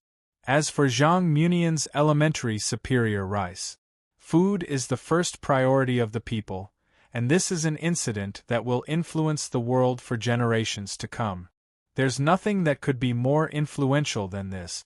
If not for Zhang Munian's recent breakthrough, the reward would have been far more than this. Upon understanding this point, Wang Chong couldn't help but feel delighted. The 50 destiny energy was an unexpected gain. More importantly, Zhang Munian was still far from creating a true hybrid rice. In other words, he would be able to obtain an endless supply of destiny energy from this incident. This was an unexpected gain. Up till now, this was the easiest and largest reward that Wang Chong had received. From the Consort Taijin incident and the Regional Commander's incident, Wang Chong had received a total of 50 destiny energy. After deducting the destiny energy from the Second World Constraint, he was left with 15 points. Not too long ago, he had encircled the Gogurians and killed 3 Gogurian generals. Including King Sojuram, he had received 25 destiny energy. Adding the 50 destiny energy that he had just received, Wang Chong had a total of 90 destiny energy on him. This was not a small amount of wealth. Just thinking about it made Wang Chong feel delighted. With so many destiny energy, I should be able to exchange for that item. Suddenly recalling a matter, Wang Chong quickly communicated with the Stone of Destiny in his mind. Of the 5 destinies, Wang Chong opened the physique, which represented the body. Upon seeing the Destiny Battle Armor option, Wang Chong's heart skipped a beat, and his soul seemed to have left his body. I really want to see what the Destiny Battle Armor looks like. Wang Chong's heart was in turmoil. He really wanted to exchange for the Destiny Battle Armor right now. Steed, weapon, and armor. These were the 3 things that could protect one's life on the battlefield. Wang Chong had everything on him, but he didn't have a suitable armor. The Destiny Battle Armor cost 80 points, and with the amount of points Wang Chong had on him, he could easily exchange for it. However, Wang Chong only thought about it for a moment before dispelling the thought. The 3rd restriction of the World Force is coming soon. If I exchange for this battle armor, I won't have enough points at that time. 10 destiny energy isn't enough to clear this trial. By then, I'll really be dead. Wang Chong took in a deep breath. Even though he was reluctant to part with it, he still turned to the last line. Gold organs. This was a new reward from the Stone of Destiny. It would only appear when one had 100 points and above. In his mind, the explanation for the gold organs was: gold organs can greatly strengthen a martial artist's 5 viscera and 6 bowels, allowing the martial artist's internal organs to withstand greater pressure and inner strength. It can also greatly increase the martial artist's affinity with the world essence chi. Under the same conditions, it can greatly increase the martial artist's rate of absorption of world essence chi and recovery of world essence chi. Exchange points: 30 destiny energy. After exchanging for the gold organs, the rate of absorption of world essence chi and recovery of world essence chi had greatly increased. This was exactly what Wang Chong needed right now. With a thought, Wang Chong decisively exchanged for the gold organs. Chapter 282. Hong Long. Just when Wang Chong thought that this was the end of the transformation, there was a sudden jolt. A majestic and heavy energy reminiscent of golden fluid gushed into Wang Chong's chest from the void and into every single one of his lungs. For an instant, Wang Chong felt as though he was suffocating. That intense energy was scalding, viscous, and scorching. It filled every single one of his lungs and cells, leaving Wang Chong unable to breathe at all. The heavy weight increased the pressure on his lungs and upper body significantly, such that he felt as though he was going to collapse. Just when Wang Chong felt that he was on the verge of collapsing, the heavy and scorching golden fluid suddenly shot out, revealing an opening. As though a drowning man, Wang Chong struggled to rise to the surface. SSS. In the study, Wang Chong took in a deep breath. Even the maids and servants shuttling to and fro outside the room could hear him clearly. Ah! How unbearable! As expected, it isn't that easy to obtain powerful energy. Wang Chong thought as his body heaved up and down violently. The 5 viscera and 6 bowels were the softest and weakest existences in the human body, and it was also an area that was extremely difficult to cultivate.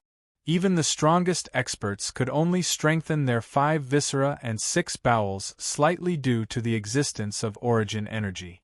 As for cultivation techniques that focused on strengthening the 5 viscera and 6 bowels, there was no such thing. This was also the first time Wang Chong had encountered such a thing.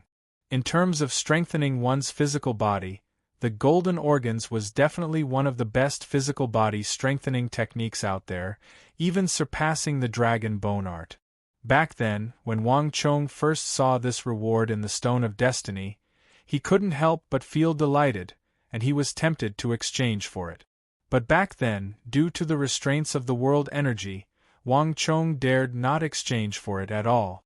It was only when Zhang Munian's elementary superior rice appeared that his wish was fulfilled. Buzz! His body was warm. As he breathed heavily, Wang Chong could clearly feel the golden liquid from the hundreds of large and small alveoli in his chest seeping into his heart, liver, spleen, kidneys, and other internal organs. The boiling energy flowed into every cell, and finally, it slowly merged with the cells in these places. An experience he had never experienced before surged into his heart. Wang Chong felt that his body was as light as a feather, and it was getting lighter. Not only that, but as the energy of the golden juice organs continued to fuse with his body, Yang Ji also had a strange feeling in his heart, as if he was soaking in water. This feeling wasn't obvious at first, but it grew stronger and stronger as time went on. It was as if he wasn't surrounded by air, but of viscous liquid. So this is the golden viscera. Wang Chong slowly sensed the changes in his body and finally understood why the golden organs could change the affinity between a martial artist and heaven-earth Yuan Qi. In the past, although Wang Chong could feel the existence of heaven-earth Yuan Qi, it was only a feeling, and it was subjective. But now it was different. Wang Chong felt that he could even touch it with his palm, as if he was touching something real. Not only that, Wang Chong could even feel the flow of energy in the air. However, the range of this perception was not large, only about 5 or 6 zhang. But this was already very powerful. Even a true martial realm or profound martial realm martial artist might not be able to do this. This is really inconceivable. The Stone of Destiny's ability is completely different from the world of martial arts. Many of its abilities can't be estimated with common sense. Wang Chong shook his head and praised in his heart. He stretched out a finger, and a stream of energy that was hard to see with the naked eye flowed through the air. It was easily wrapped around by Wang Chong's fingertip, and then absorbed into his body. Although the amount of energy absorbed was not a lot, this kind of purposeful and targeted absorption of Yuan Qi was much more efficient than normal. If he wanted to, Wang Chong could absorb all the Yuan Qi within 5 or 6 zhang in an instant. In an intense battle where both sides' Yuan Qi was exhausted, this kind of ability would be decisive. Buzz. Standing alone in the study, he closed his eyes and spread his legs apart, motionless. Once the energy of the gold organs in his chest had completely dispersed into his 5 viscera, everything calmed down. Only then did Wang Chong slowly open his eyes. The energy in his body had completely calmed down. Compared to before, Wang Chong could feel that his 5 viscera and 6 bowels were stronger, more resilient, and could withstand greater impacts. Compared to a martial artist of the same level, his 5 viscera and 6 bowels were at least 7 or 8 times stronger. Strange, it seems like my body's strength has increased by quite a bit. Wang Chong's eyes lit up. He suddenly moved his arms, feeling that his strength had increased by quite a bit.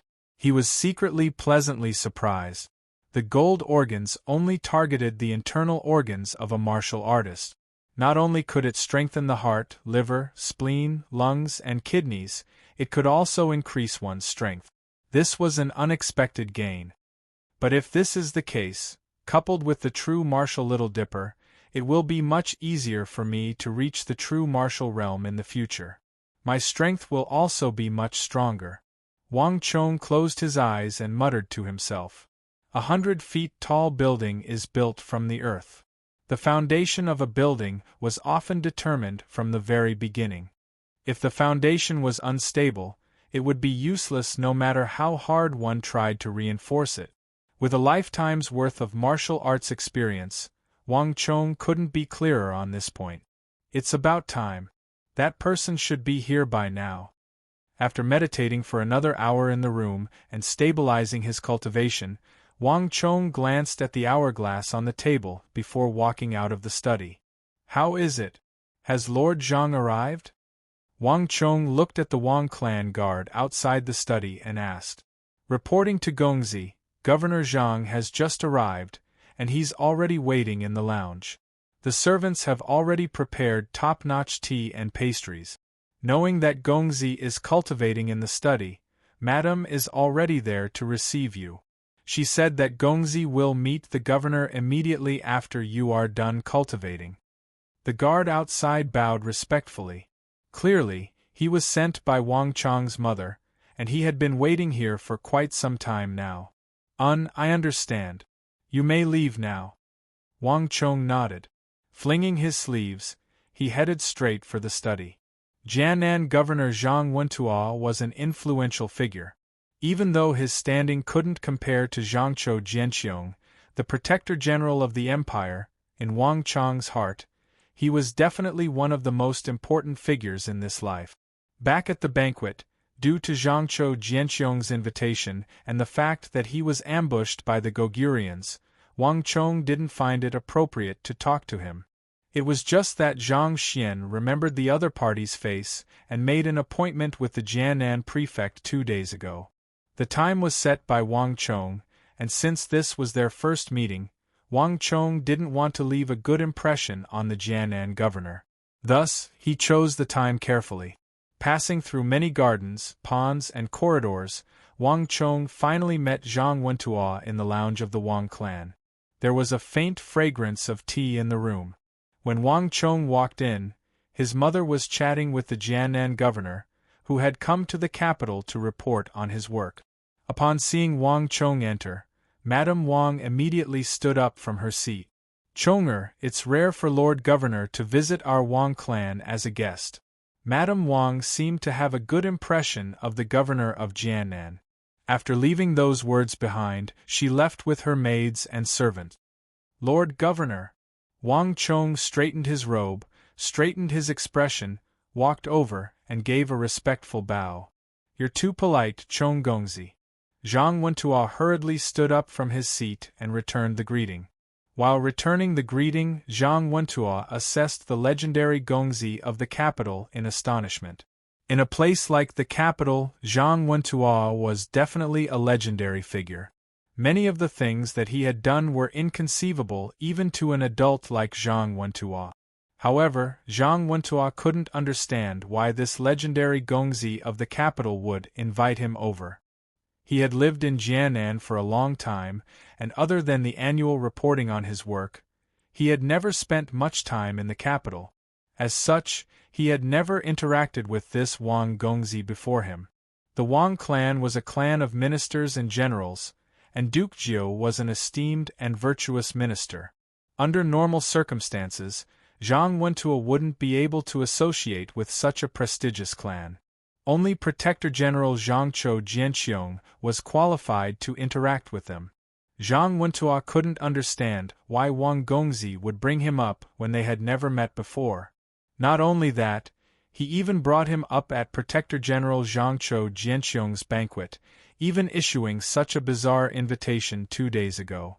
The main reason why Zhang Wentuo agreed to the invitation was due to this doubt. He's indeed a ferocious man. While Zhang Wentuo was assessing him, Wang Chong was doing the same as well. Even though there were many governors in the Tang dynasty, the one before him would definitely become the most famous one in a few years' time, leaving his name in the annals of history.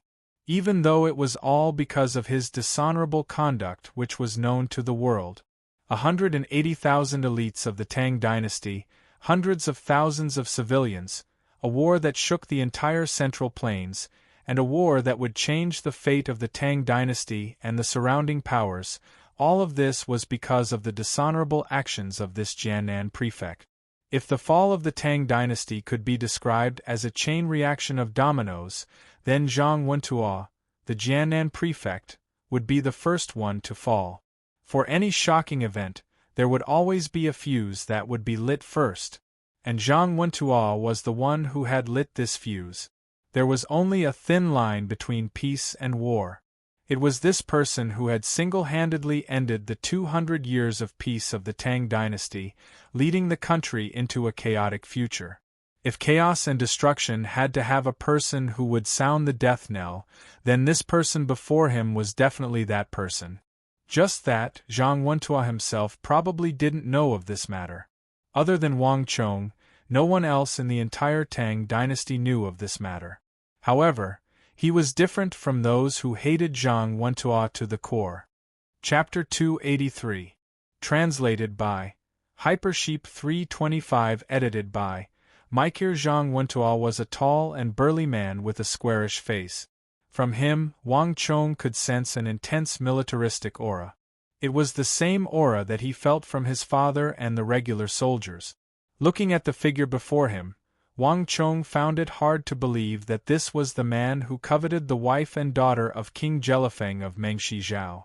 Seizing the opportunity when they arrived at the capital, he lured them into the city lord manor to rape and murder them. Eventually, in a fit of rage, King Jelifeng mobilized the entire Mengshi to exact vengeance for his wife and daughter, thus launching an attack on Great Tang. In the end, that massive war that shook the entire Tang dynasty. Jelifeng might have been ambitious, but if not for the provocation of his wife and daughter's death, he might not have been so bold as to mobilize the entire empire to launch such a massive war. More importantly, no matter how ambitious Jelifeng was, only the Tang dynasty could deal with him. But his wife and daughter were innocent. As the Jiannan commander-in-chief, Zhang Wentuo's actions were deeply shameful, even to ordinary people. This caused the Tang dynasty to lose its moral high ground, and it also lost the excuse to deal with Mengshi in the future. In fact, even the people of Jiannan, who suffered the most after the 180,000 soldiers died in the war, were filled with sympathy for King Jelifeng of Mengshi. Such a ridiculous matter had never happened before in any of the dynasties before the Tang dynasty. As the instigator of all of this, Zhang Wentuo became the sinner of the Tang dynasty, and he was hated by everyone. As these thoughts flashed across Wang Chong's mind, he quickly regained his composure. "Lord, this way please." Wang Chong calmly suppressed his thoughts and gestured Jiannan Prefecture Chief Zhang Qiantuo to sit back down. "Wang Gongzi, I'm indebted to you for taking care of me. May I know why you invited me to your residence?" Zhang Wentuo had the style of a soldier, so he didn't like to beat around the bush. After seeing Wang Chong for a few seconds, he immediately went straight to the point. "Haha, I wonder how the governor and the protector general are doing in the capital?" Wang Chong didn't mention the reason why he invited Zhang Wentuo over. Instead, he asked him about the matter regarding the emperor's visit to the royal palace. As he spoke, he picked up the teapot on the table and poured himself a cup of tea. Fortunately, His Majesty didn't say anything. "If nothing goes wrong, I should be returning to Jiannan in a few days' time." Zhang Wentuo frowned, but he didn't say anything. So fast. Wang Chong was surprised. It had only been a few days since Zhang Wentuo arrived in the capital, so it was truly surprising that he would return to Jiannan so quickly. "I came to the capital this time mainly for Protector General. Now that the report is done, it's time to go back," Zhang Wentuo explained patiently. He had never been a person who was good at socializing. Even in Jiannan, he didn't get along well with Protector General Zhangqiu Jianxiong and General Xianyu Zhongtong, needless to say, Wang Chong. The southwest isn't as prosperous and affluent as the capital. Since it's rare for Lord to come to the capital, why don't you stay here for a while longer? This way, Wang Chong can play his role as the host. The Silk Flower Pavilion in the west of the city is a place where scholars and refined guests visit. Since Lord is always in a hurry, why don't you have Wang Chong bring you to the silk flower pavilion? As Wang Chong spoke, he assessed Zhang Wentuo carefully, not letting go of the slightest change in his expression.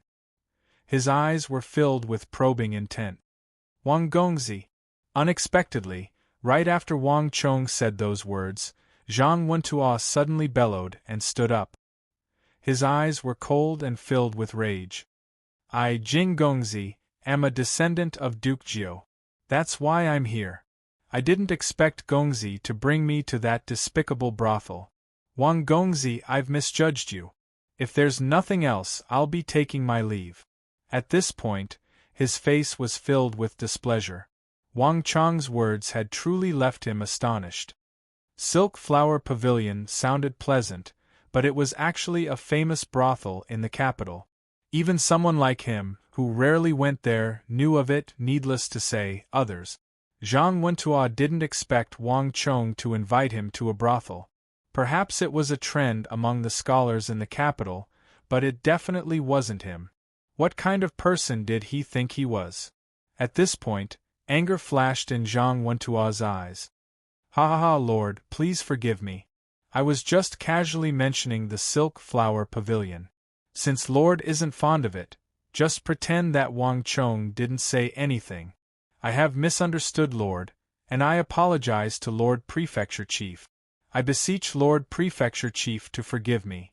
Wang Chong had been staring at Zhang Wentuo the entire time, and upon seeing Zhang Wentuo getting angry and getting up to leave, a glint flashed across Wang Chong's eyes. Silk Flower Pavilion? Of course it couldn't be true. This was where he was, and his mother wasn't too far away. How could Wang Chong invite Zhang Wentuo to a brothel? This was just a probe. Zhang Wentuo was angry, and he was truly furious. However, as the one who started it all, Wang Chong was delighted. At the very least, there was one thing that Wang Chong was certain of. Zhang Wentuo wasn't a lecherous person. Regardless of whether it was his personality or his way of doing things, it was the straightforward style of a regular soldier of the Tang dynasty. Wang Chong was straightforward. Knowing that he had made a mistake, he stood up and bowed respectfully to Zhang Wentuo to apologize. For a moment, Zhang Wentuo didn't take it too seriously. After all, Wang Chong was only 15. Under Wang Chong's persistent pestering, Zhang Wentuo could only return to his seat. Lord Zhang, actually, the reason why I invited you here is because I have a request, and I hope that Lord Prefecture Chief can agree to it. Wang Chong said. Oh? Gongzi, feel free to speak your mind. Zhang Wentuo turned to Wang Chong said. It's regarding the Lion Rock Ridge. Hasn't Lord Prefecture Chief already agreed to Gongzi's request? Zhang Wentuo asked in astonishment.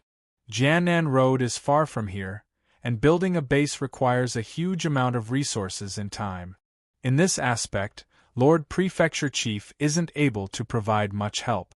This is Wang Chong's first time in Jiannan, so I hope that Lord Prefecture Chief can lend me some help. Wang Chong said earnestly. If Gongzi wishes to build anything, feel free to speak. I might just be able to help you in this aspect. Zhang Wentuo pondered for a moment before nodding. The Lion Rock Mountain was located far away, and the Wang clan was a clan of generals and ministers. If they were to build a base there, it would definitely cost a lot of resources, so they could only use local materials. If that was the case, it would be beneficial to Jiannan's economy as well. As such, Zhang Wentuo didn't mind helping Wang Chong. Following that, Wang Chong and Zhang Wentuo chatted a lot about the specifics. Although it was announced to the public that it was to build a base for trading on the Tea-Horse Road. However, only Wang Chong knew that it was a huge city. From this aspect, it could be said that Zhang Wentuo, the prefect of this place, was indeed a great help. Moreover, with his help, Zhang Shouji's work over there would be much smoother, and the construction time would be greatly advanced. The latter was what Wang Chong valued the most. Young master. Just as Wang Chong and Zhang Wentuo were chatting excitedly, the sound of hurried footsteps suddenly sounded from outside. following which, a loud bang sounded and the door was pushed open from the outside. A green-robed servant rushed in and interrupted the conversation between Wang Chong and Zhang Wentuo. Wang Chong frowned. Didn't he say it before? When there are guests in the house, do not disturb. Young master, the great master is here. He said that he has something important to tell you and wants you to see him immediately. The green-clothed servant was panting, and before Wang Chong could reprimand him, he spoke first. Wang Chong was taken aback. There was no such thing as a great old master in the Wang clan. There was only one person whom the servants would address as such, and that was Wang Chong's big uncle Wang Zhen. Why is uncle here? Wang Chong asked doubtfully. At this time, he should be busy dealing with Zhangzhou Jianqiong. The dispute over the Minister of War's position was currently at its peak, so he shouldn't be busy at all. Why would he come to Wang Chong's residence? On top of that, he even had a servant call him over, saying that he had something important to discuss with him. Wang Gongzi, since you have matters to attend to, I won't disturb you any longer. I'll be taking my leave first. If there's anything you need, feel free to contact me in the future. Understanding Wang Chong's intentions, Zhang Wentuo immediately stood up and bade farewell. Wang Chong pondered for a moment before nodding. After sending Zhang Wentuo off, Wang Chong summoned Solitary Wolf. Gongzi, you were looking for me? Solitary Wolf walked over and asked. I have something for you to do. Do you still remember that we are going to build a base in Jiannan's Lion Rock Ridge? Wang Chong said. Lord, you wish for me to oversee the construction of the Lion Rock Ridge? That's not it. Wang Chong shook his head without any hesitation. I want you to follow Jiannan Prefecture Chief Zhang Wentuo in my name. No matter what, I want you to stay within the Prefecture Chief manor. If possible, befriend the Jiannan Prefecture Chief's children and stay within the Prefecture Chief manor to observe the happenings there. No matter what happens in there, I want you to send me a messenger pigeon every 10 days, 3 a month. If anything happens, you have to inform me separately. Ah! Lone Wolf exclaimed in a low voice, completely stunned. He didn't expect that Wang Chong would entrust him with such a task. Solitary Wolf, I'm not asking you to be a spy. This matter is extremely important. Can you do it? As he said those words, Wang Chong's expression was incomparably solemn. Gongzi, rest assured. As long as it's Gongzi's orders, I'll definitely accomplish it. Solitary Wolf replied without any hesitation. They were indebted to Wang Chong, and if not for him, they would have to live with humiliation for the rest of their lives. Putting aside such a small matter, Wang Chong would definitely accomplish it no matter how difficult it was. There's one more thing. I want you to keep an eye on Jiannan Prefecture Chief Zhang Wentuo at all times. If anything happens to the Prefecture Chief manor, or if Zhang Wentuo tries to commit suicide, I want you to bring him out of Jiannan and the Prefecture Chief manor no matter what. Can you do this? Hearing Wang Chong's words, Solitary Wolf's expression suddenly turned bizarre. Ever since he retired 15 years ago, Solitary Wolf had accepted countless jobs as a mercenary. But Solitary Wolf had never heard of such a bizarre request before. Why would something happen to the Prefecture Chief manor? That was the Prefecture Chief manor, not some ordinary place. Which madman would be so crazy as to lay his hands on the Prefecture Chief manor? Furthermore, Zhang Wentuo was a perfectly fine person, so why would he commit suicide? He had also taken a look before he left the manor. That person had a well-built body and was filled with vitality. When he walked, he exuded a majestic aura that even demons would have to avoid. Why would such a person commit suicide? Solitary Wolf had weathered countless storms in his life, but he had never encountered such a bizarre matter. Yes, Gongzi. I'll get it done now. Even though Solitary Wolf was doubtful, he didn't hesitate in the slightest. Gongzi, rest assured. I'll treat it as a job, and no matter what, I'll definitely complete the task Gongzi has entrusted to me. Chapter 284. After settling the matters in the southwest, Wang Chong went alone to see his big uncle, Wang Zhen Chonger, the Imperial Army's Director of Military Affairs. Li Qinyu has come to see me. He wants to buy your Wuzi steel sword. Upon seeing Wang Chong, Wang Zhen immediately went straight to the point. What? Wang Chong had only just stepped into the hall when he heard these words, and his entire body froze in shock.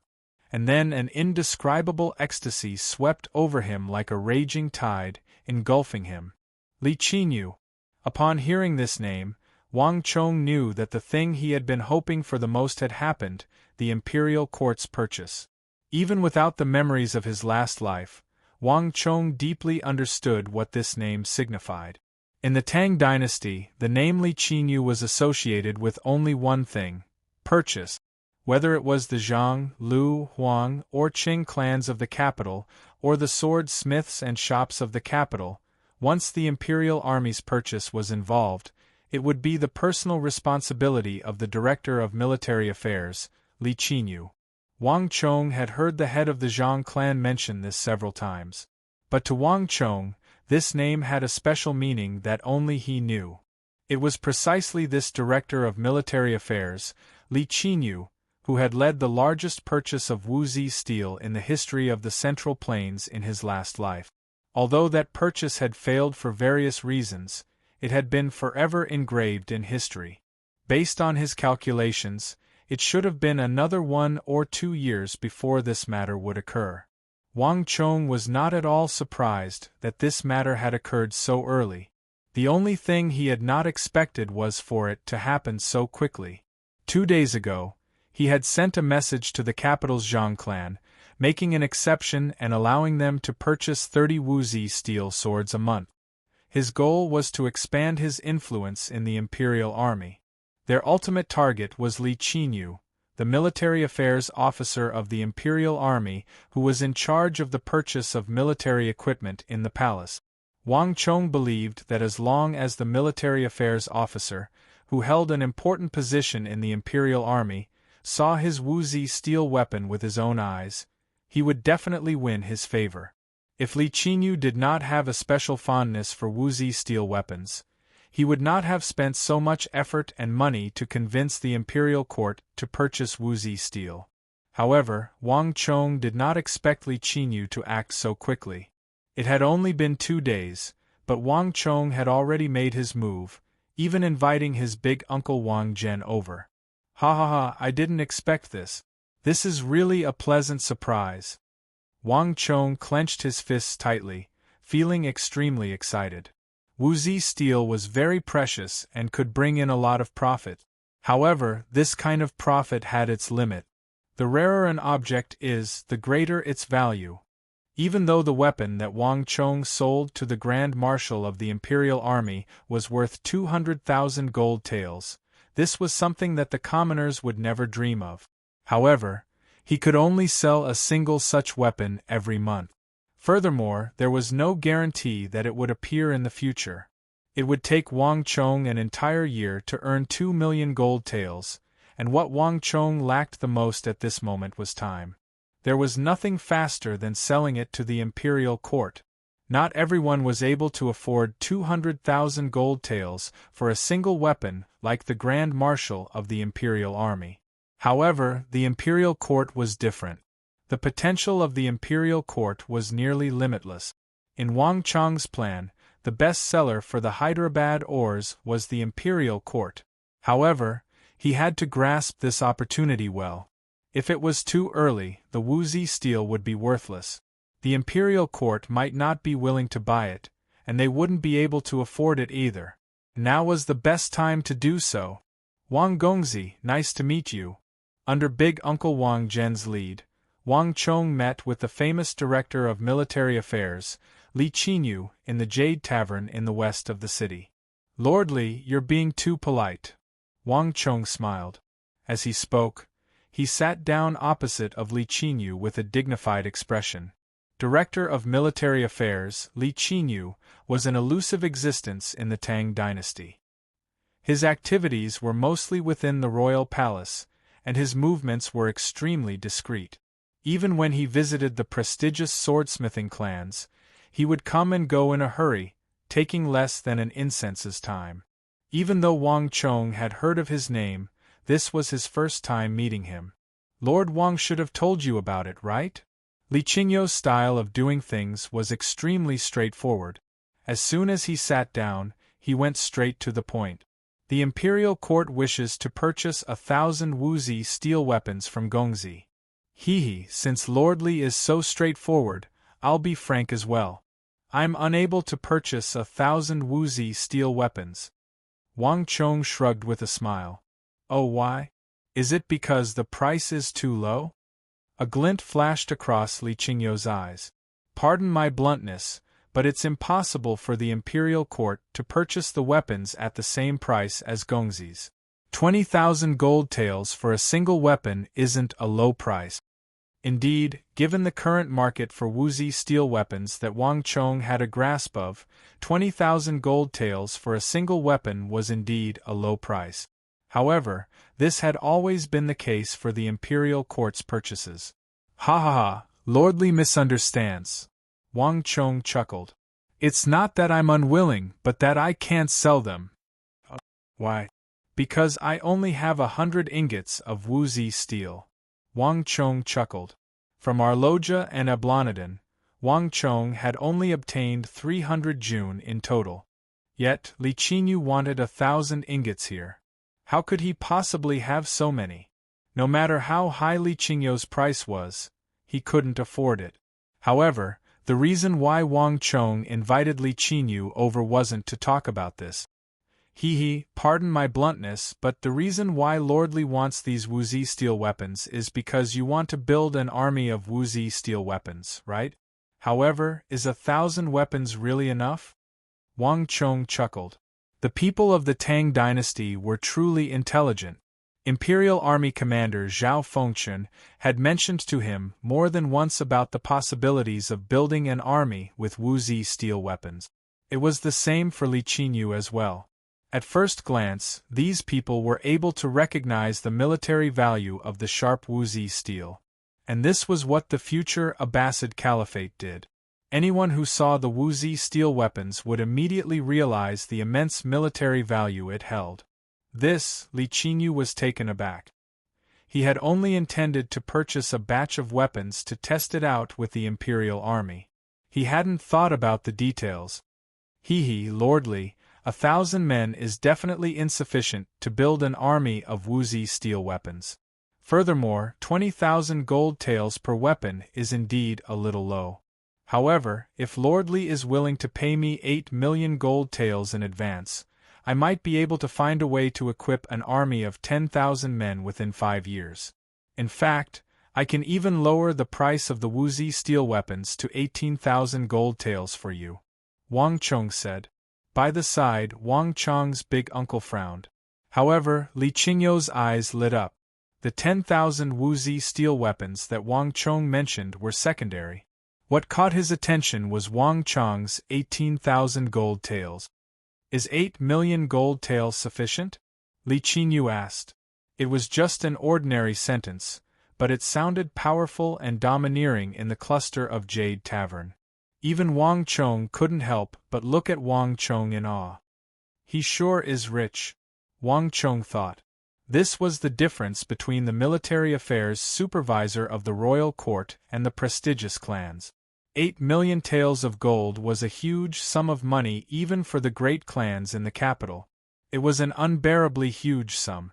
However, to the military affairs supervisor of the imperial army, who often made large purchases, it was nothing more than a drizzle. As the military affairs supervisor of the imperial army, Li Qingyu had the backing of the entire Tang dynasty. This was the difference brought about by the weight class. The more Wang Chong thought about it, the more he felt that his plan and rules were correct. Li Qingyu reached an agreement with Wang Chong at the fastest speed possible, and he made use of this opportunity to have Wang Chong write down the contents of his promise on a document. Words were no proof, and documents were the only proof. As the military affairs supervisor, Li Qingyu was already used to it. Chonger, why did you agree to his request? Won't we be making a huge loss this way? Walking out of the cluster of Jade Tavern, Wang Chang's big uncle, Wang Zhen, couldn't help but ask. The Wang clan was bound together for good and bad. Even though the one who was going to lose out was Wang Chong, Wang Zhen didn't think that he had nothing to do with this matter. Big uncle, he has already come knocking on our door. Do you think that we can still reject him? Wang Chong chuckled. This, Wang Zhen was taken aback. If it was just Li Qinyu, he wouldn't have cared at all. He could have just rejected him. However, Wang Zhen knew that the one standing behind Li Qinyu was the Holy Emperor. This was also the reason why Wang Zhen didn't say a single word throughout the entire tavern. Big uncle, don't worry. We won't be losing out on this matter. Wang Chong consoled with a smile. He knew what his big uncle was conflicted about. The reason why Li Qinyu went to Wang Zhen instead of looking for him or big uncle Li Lin in the imperial army was to lower his price. This was also the reason why his big uncle was conflicted. However, Wang Chong was different. He wasn't too worried about this matter. 5 years. Who knows what will happen in 5 years? As Wang Chong spoke those words that only he could hear, he couldn't help but sigh in awe. 10,000 weapons in 5 years. Even Li Qinyu probably didn't realize the significance of the deal he had just struck with Wang General. Too many things could happen in 5 years. If that calamity didn't happen within 5 years, if he was still alive after 5 years, he might just be able to fulfill his deal with Li Qinyu. Shaking his head, Wang Chong quickly recovered from his daze. 8 million gold taels. I'll have to spend at least 3 to 5 million gold taels on Lion City. The rest can be used to carry out the next step of my plan. After bidding farewell to big uncle Wang Zhen, Wang Chong gazed at the clouds in the sky, and his heart was in turmoil. The Lion City of Jianan was a bottomless pit. Before him, there had never been a case of a private city being constructed in the Tang dynasty. Given the capabilities of a single person, this was still too much of a burden. But in Wang Chong's heart, the Lion City was the most important thing to him at the moment. No matter how much money he had to spend, he was determined to carry it out. This was also the reason why he requested an advance payment of several million gold taels from the Imperial Army. All kinds of barriers, defenses, rations, and even the repair of weapons, there were simply too many things involved. Even 5 million gold taels might not be enough. But even so, with this sum of money, he should be able to achieve the effect he wanted. Now, it was time for him to move on to the next matter. Chapter 285. Translated by Hypersheep 325. Edited by Micur. Wang Chong received Ablonidin and Ablonidin in his residence. It had been a long time since they last met, and the two monks had clearly gotten much tanner, as if they had been exposed to the sun. After Wang Chong spent several months in the Kunwa training camp, the two of them returned to Sin. One reason was that they needed to report to the high priest, and the other reason was that Sindhu was currently experiencing a rare civil war. How could the two of them remain idle over such a major matter? No matter what, they had to return to take a look. Gongzi. Upon seeing Wang Chong, the two monks immediately clasped their hands together and bowed deeply. What was even more surprising was that the two monks, who usually only spoke Sindhi, were actually speaking to Wang Chong in the unfamiliar language of the Central Plains. From this, one could easily imagine how much respect they had for him. Great monk, there's no need to be so polite. Wang Chong waved his hands with a smile. Ablonidin and Ablonidin had stayed in the Wang Chong residence for a period of time, and they had even taught Wang Chong the tortoise-breathing art and arm connection art. As a result, Wang Chong was already on good terms with them. When they first met, they would still call him Grandmaster, but as their relationship grew closer, they would just call him Great Monk. This was a sign of their close relationship.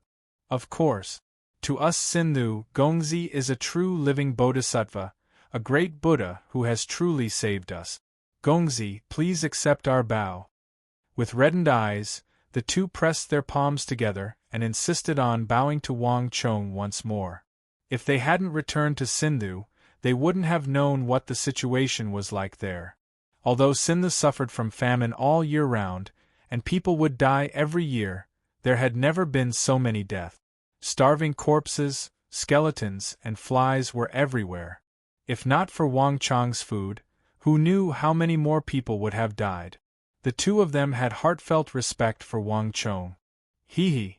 Seeing how insistent the two monks were, Wang Chong knew that they weren't doing this for him but for the Sindhi. Thus, he didn't say anything else. Just from the expressions of the two, Wang Chong could tell that the situation in Sindhu had improved significantly. Since Sindhu's condition can be alleviated, that's good. However, great monk, it is better to teach a man to fish than to give him a fish. If Sindhu wants to break free from starvation, it can only rely on itself. What I can do is only a cup of water on a burning cart of firewood. I can treat the symptoms, but not the root cause. Great monk, those who help themselves are helped by the heavens. In the end, Sindhu can only rely on itself. Wang Chong said. The relationship between him and Arloja and Ablanja was purely based on interest. However, Arloja and Ablanja's respect for him touched him a little, which was why he said those words. The famine in Sindhu wasn't a temporary one, but a perennial one. This wasn't without reason. In this transaction with Arloja and Ablanja, he had sent them a lot of rations, cows, goats, chickens, and duck.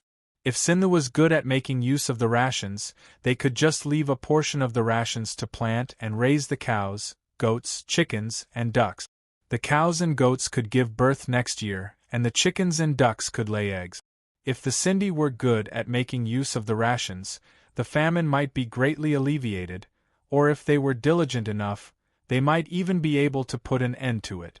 However, Wang Chong knew that it was impossible. The rations and livestock he had sent over would only be eaten up. The Sindhi high priest had only been thinking of treating the symptoms. As for treating the root cause, it probably wasn't within his considerations.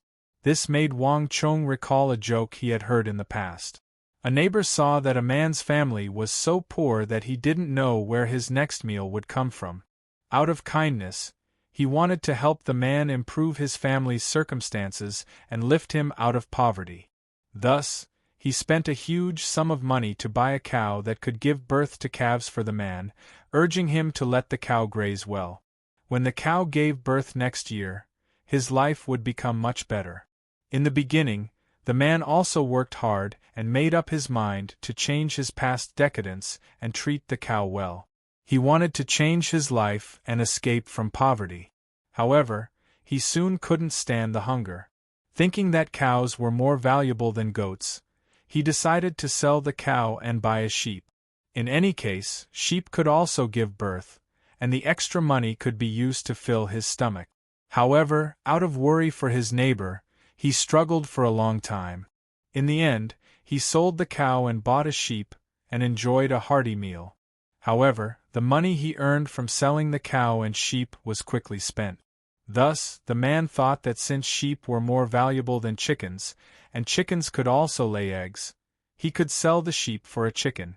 With the extra money, he would be able to eat his fill. Unfamiliar the first time, but familiar the second time. This time, he didn't feel any psychological burden. On the third day, the chicken didn't lay eggs for half a day. In a panic, the man decided to kill the chicken and eat it. Thus, after going around for a while, the man's house was still empty, but the cow was gone. This was the situation that Sindhu was currently facing. No matter how many times they saved them, no matter how much food and livestock they gave them, they were still the same Sindhu, impoverished and weak. In the coming year, Sindhu would still face the weakening of the Tang dynasty, and the situation of starvation would continue. However, Wang Chong didn't intend to do anything. Those who fall behind will be beaten. If he wanted to change Sindhu's situation, he could only rely on Sindhu. No one else could help him. Arloja and Ablanadin had awkward looks on their faces. How could they not understand the problems that Sindhu faced? However, this was something that even the high priest was helpless against. All they could do was try their best. Let's not talk about this anymore. Fortunately, Wang Chong flung his sleeves and didn't dwell on this problem. Great monks, the reason why I called you here is because I have a matter to discuss with your high priest. Without beating around the bush, Wang Chong went straight to the point. He didn't summon Arloja and Ablonidin to show concern for the plight of the Sindhi people. Gongzi, please speak. The two immediately said respectfully. I wish to discuss a deal with your high priest regarding the Hyderabad ores. I wish to increase the quota of Hyderabad ores in the Central Plains. Great monks, please don't feel troubled. It won't be too late to reject it after hearing my word.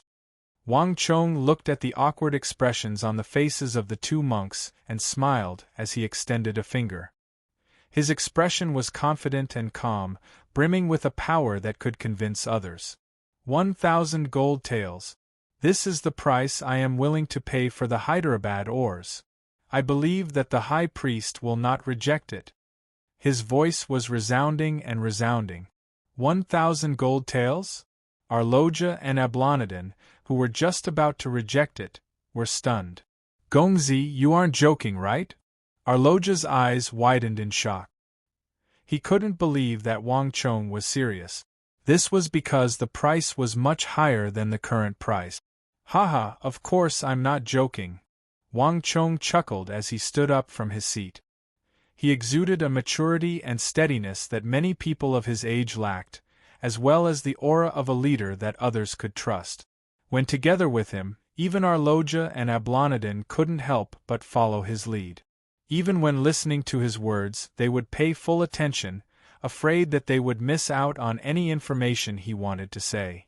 This was a completely involuntary process. At the start, it wasn't like this at all. In fact, the two of them even rejected Wang Chong. There's a reason why I'm offering a high price. I hope that the high priest will sell the largest amount of ores to me this year. Wang Chong raised a finger as he walked toward the duo. The annual production of ores in Hyderabad was very low. In other words, there was a quota. If one place supplied too much, another place would have a corresponding decrease. That's right. Wang Chong wanted to snatch the quotas of Arabia and Karax Spazinu.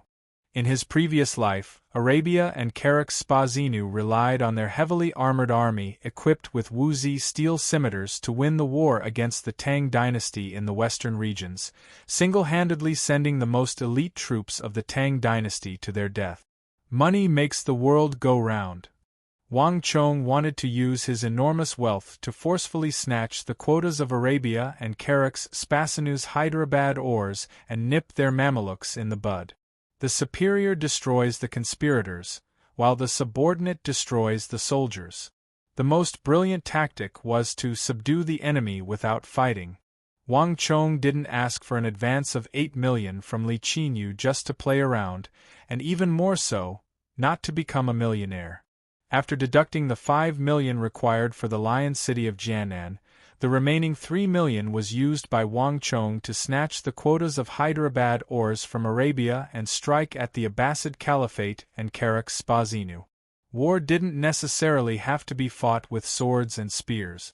Knocking out the claws and teeth of the other party was still a form of victory. More importantly, the Hyderabad ores project was like a rolling snowball. Finally, the time for Wang Chong to realize his ultimate ambition had arrived. Wang Chong wanted to make use of the huge sum of money he had accumulated from the Hyderabad ores project to build a heavily armored army of Wuzi steel. He wanted to make the Tang dynasty realize the long-cherished wish of his previous life. He wanted to make those fearsome weapons appear in the army of the Tang dynasty and lend them a helping hand. With his wisdom and strength, he wanted to help the Tang dynasty sweep away all the enemies who were eyeing him covetously. Wang Chong knew that the Sindhis, including the high priest, would never be able to reject him, because there was an irresistible temptation within. May I know how much ores Gongzi wants? Arayo, who had been silent all this while, asked. His expression was grim, and he seemed to be deep in thought. 1,000 gold taels. This was much higher than the price they had sold it to Wang Chong previously. However, the amount of ores in each region of Hyderabad was limited. Adding one region would inevitably affect another. This was a grave matter, and it wasn't something that he could make a decision on. He had to get to the bottom of this, then report to the high priest and let the high priest make the decision. 5,000 June.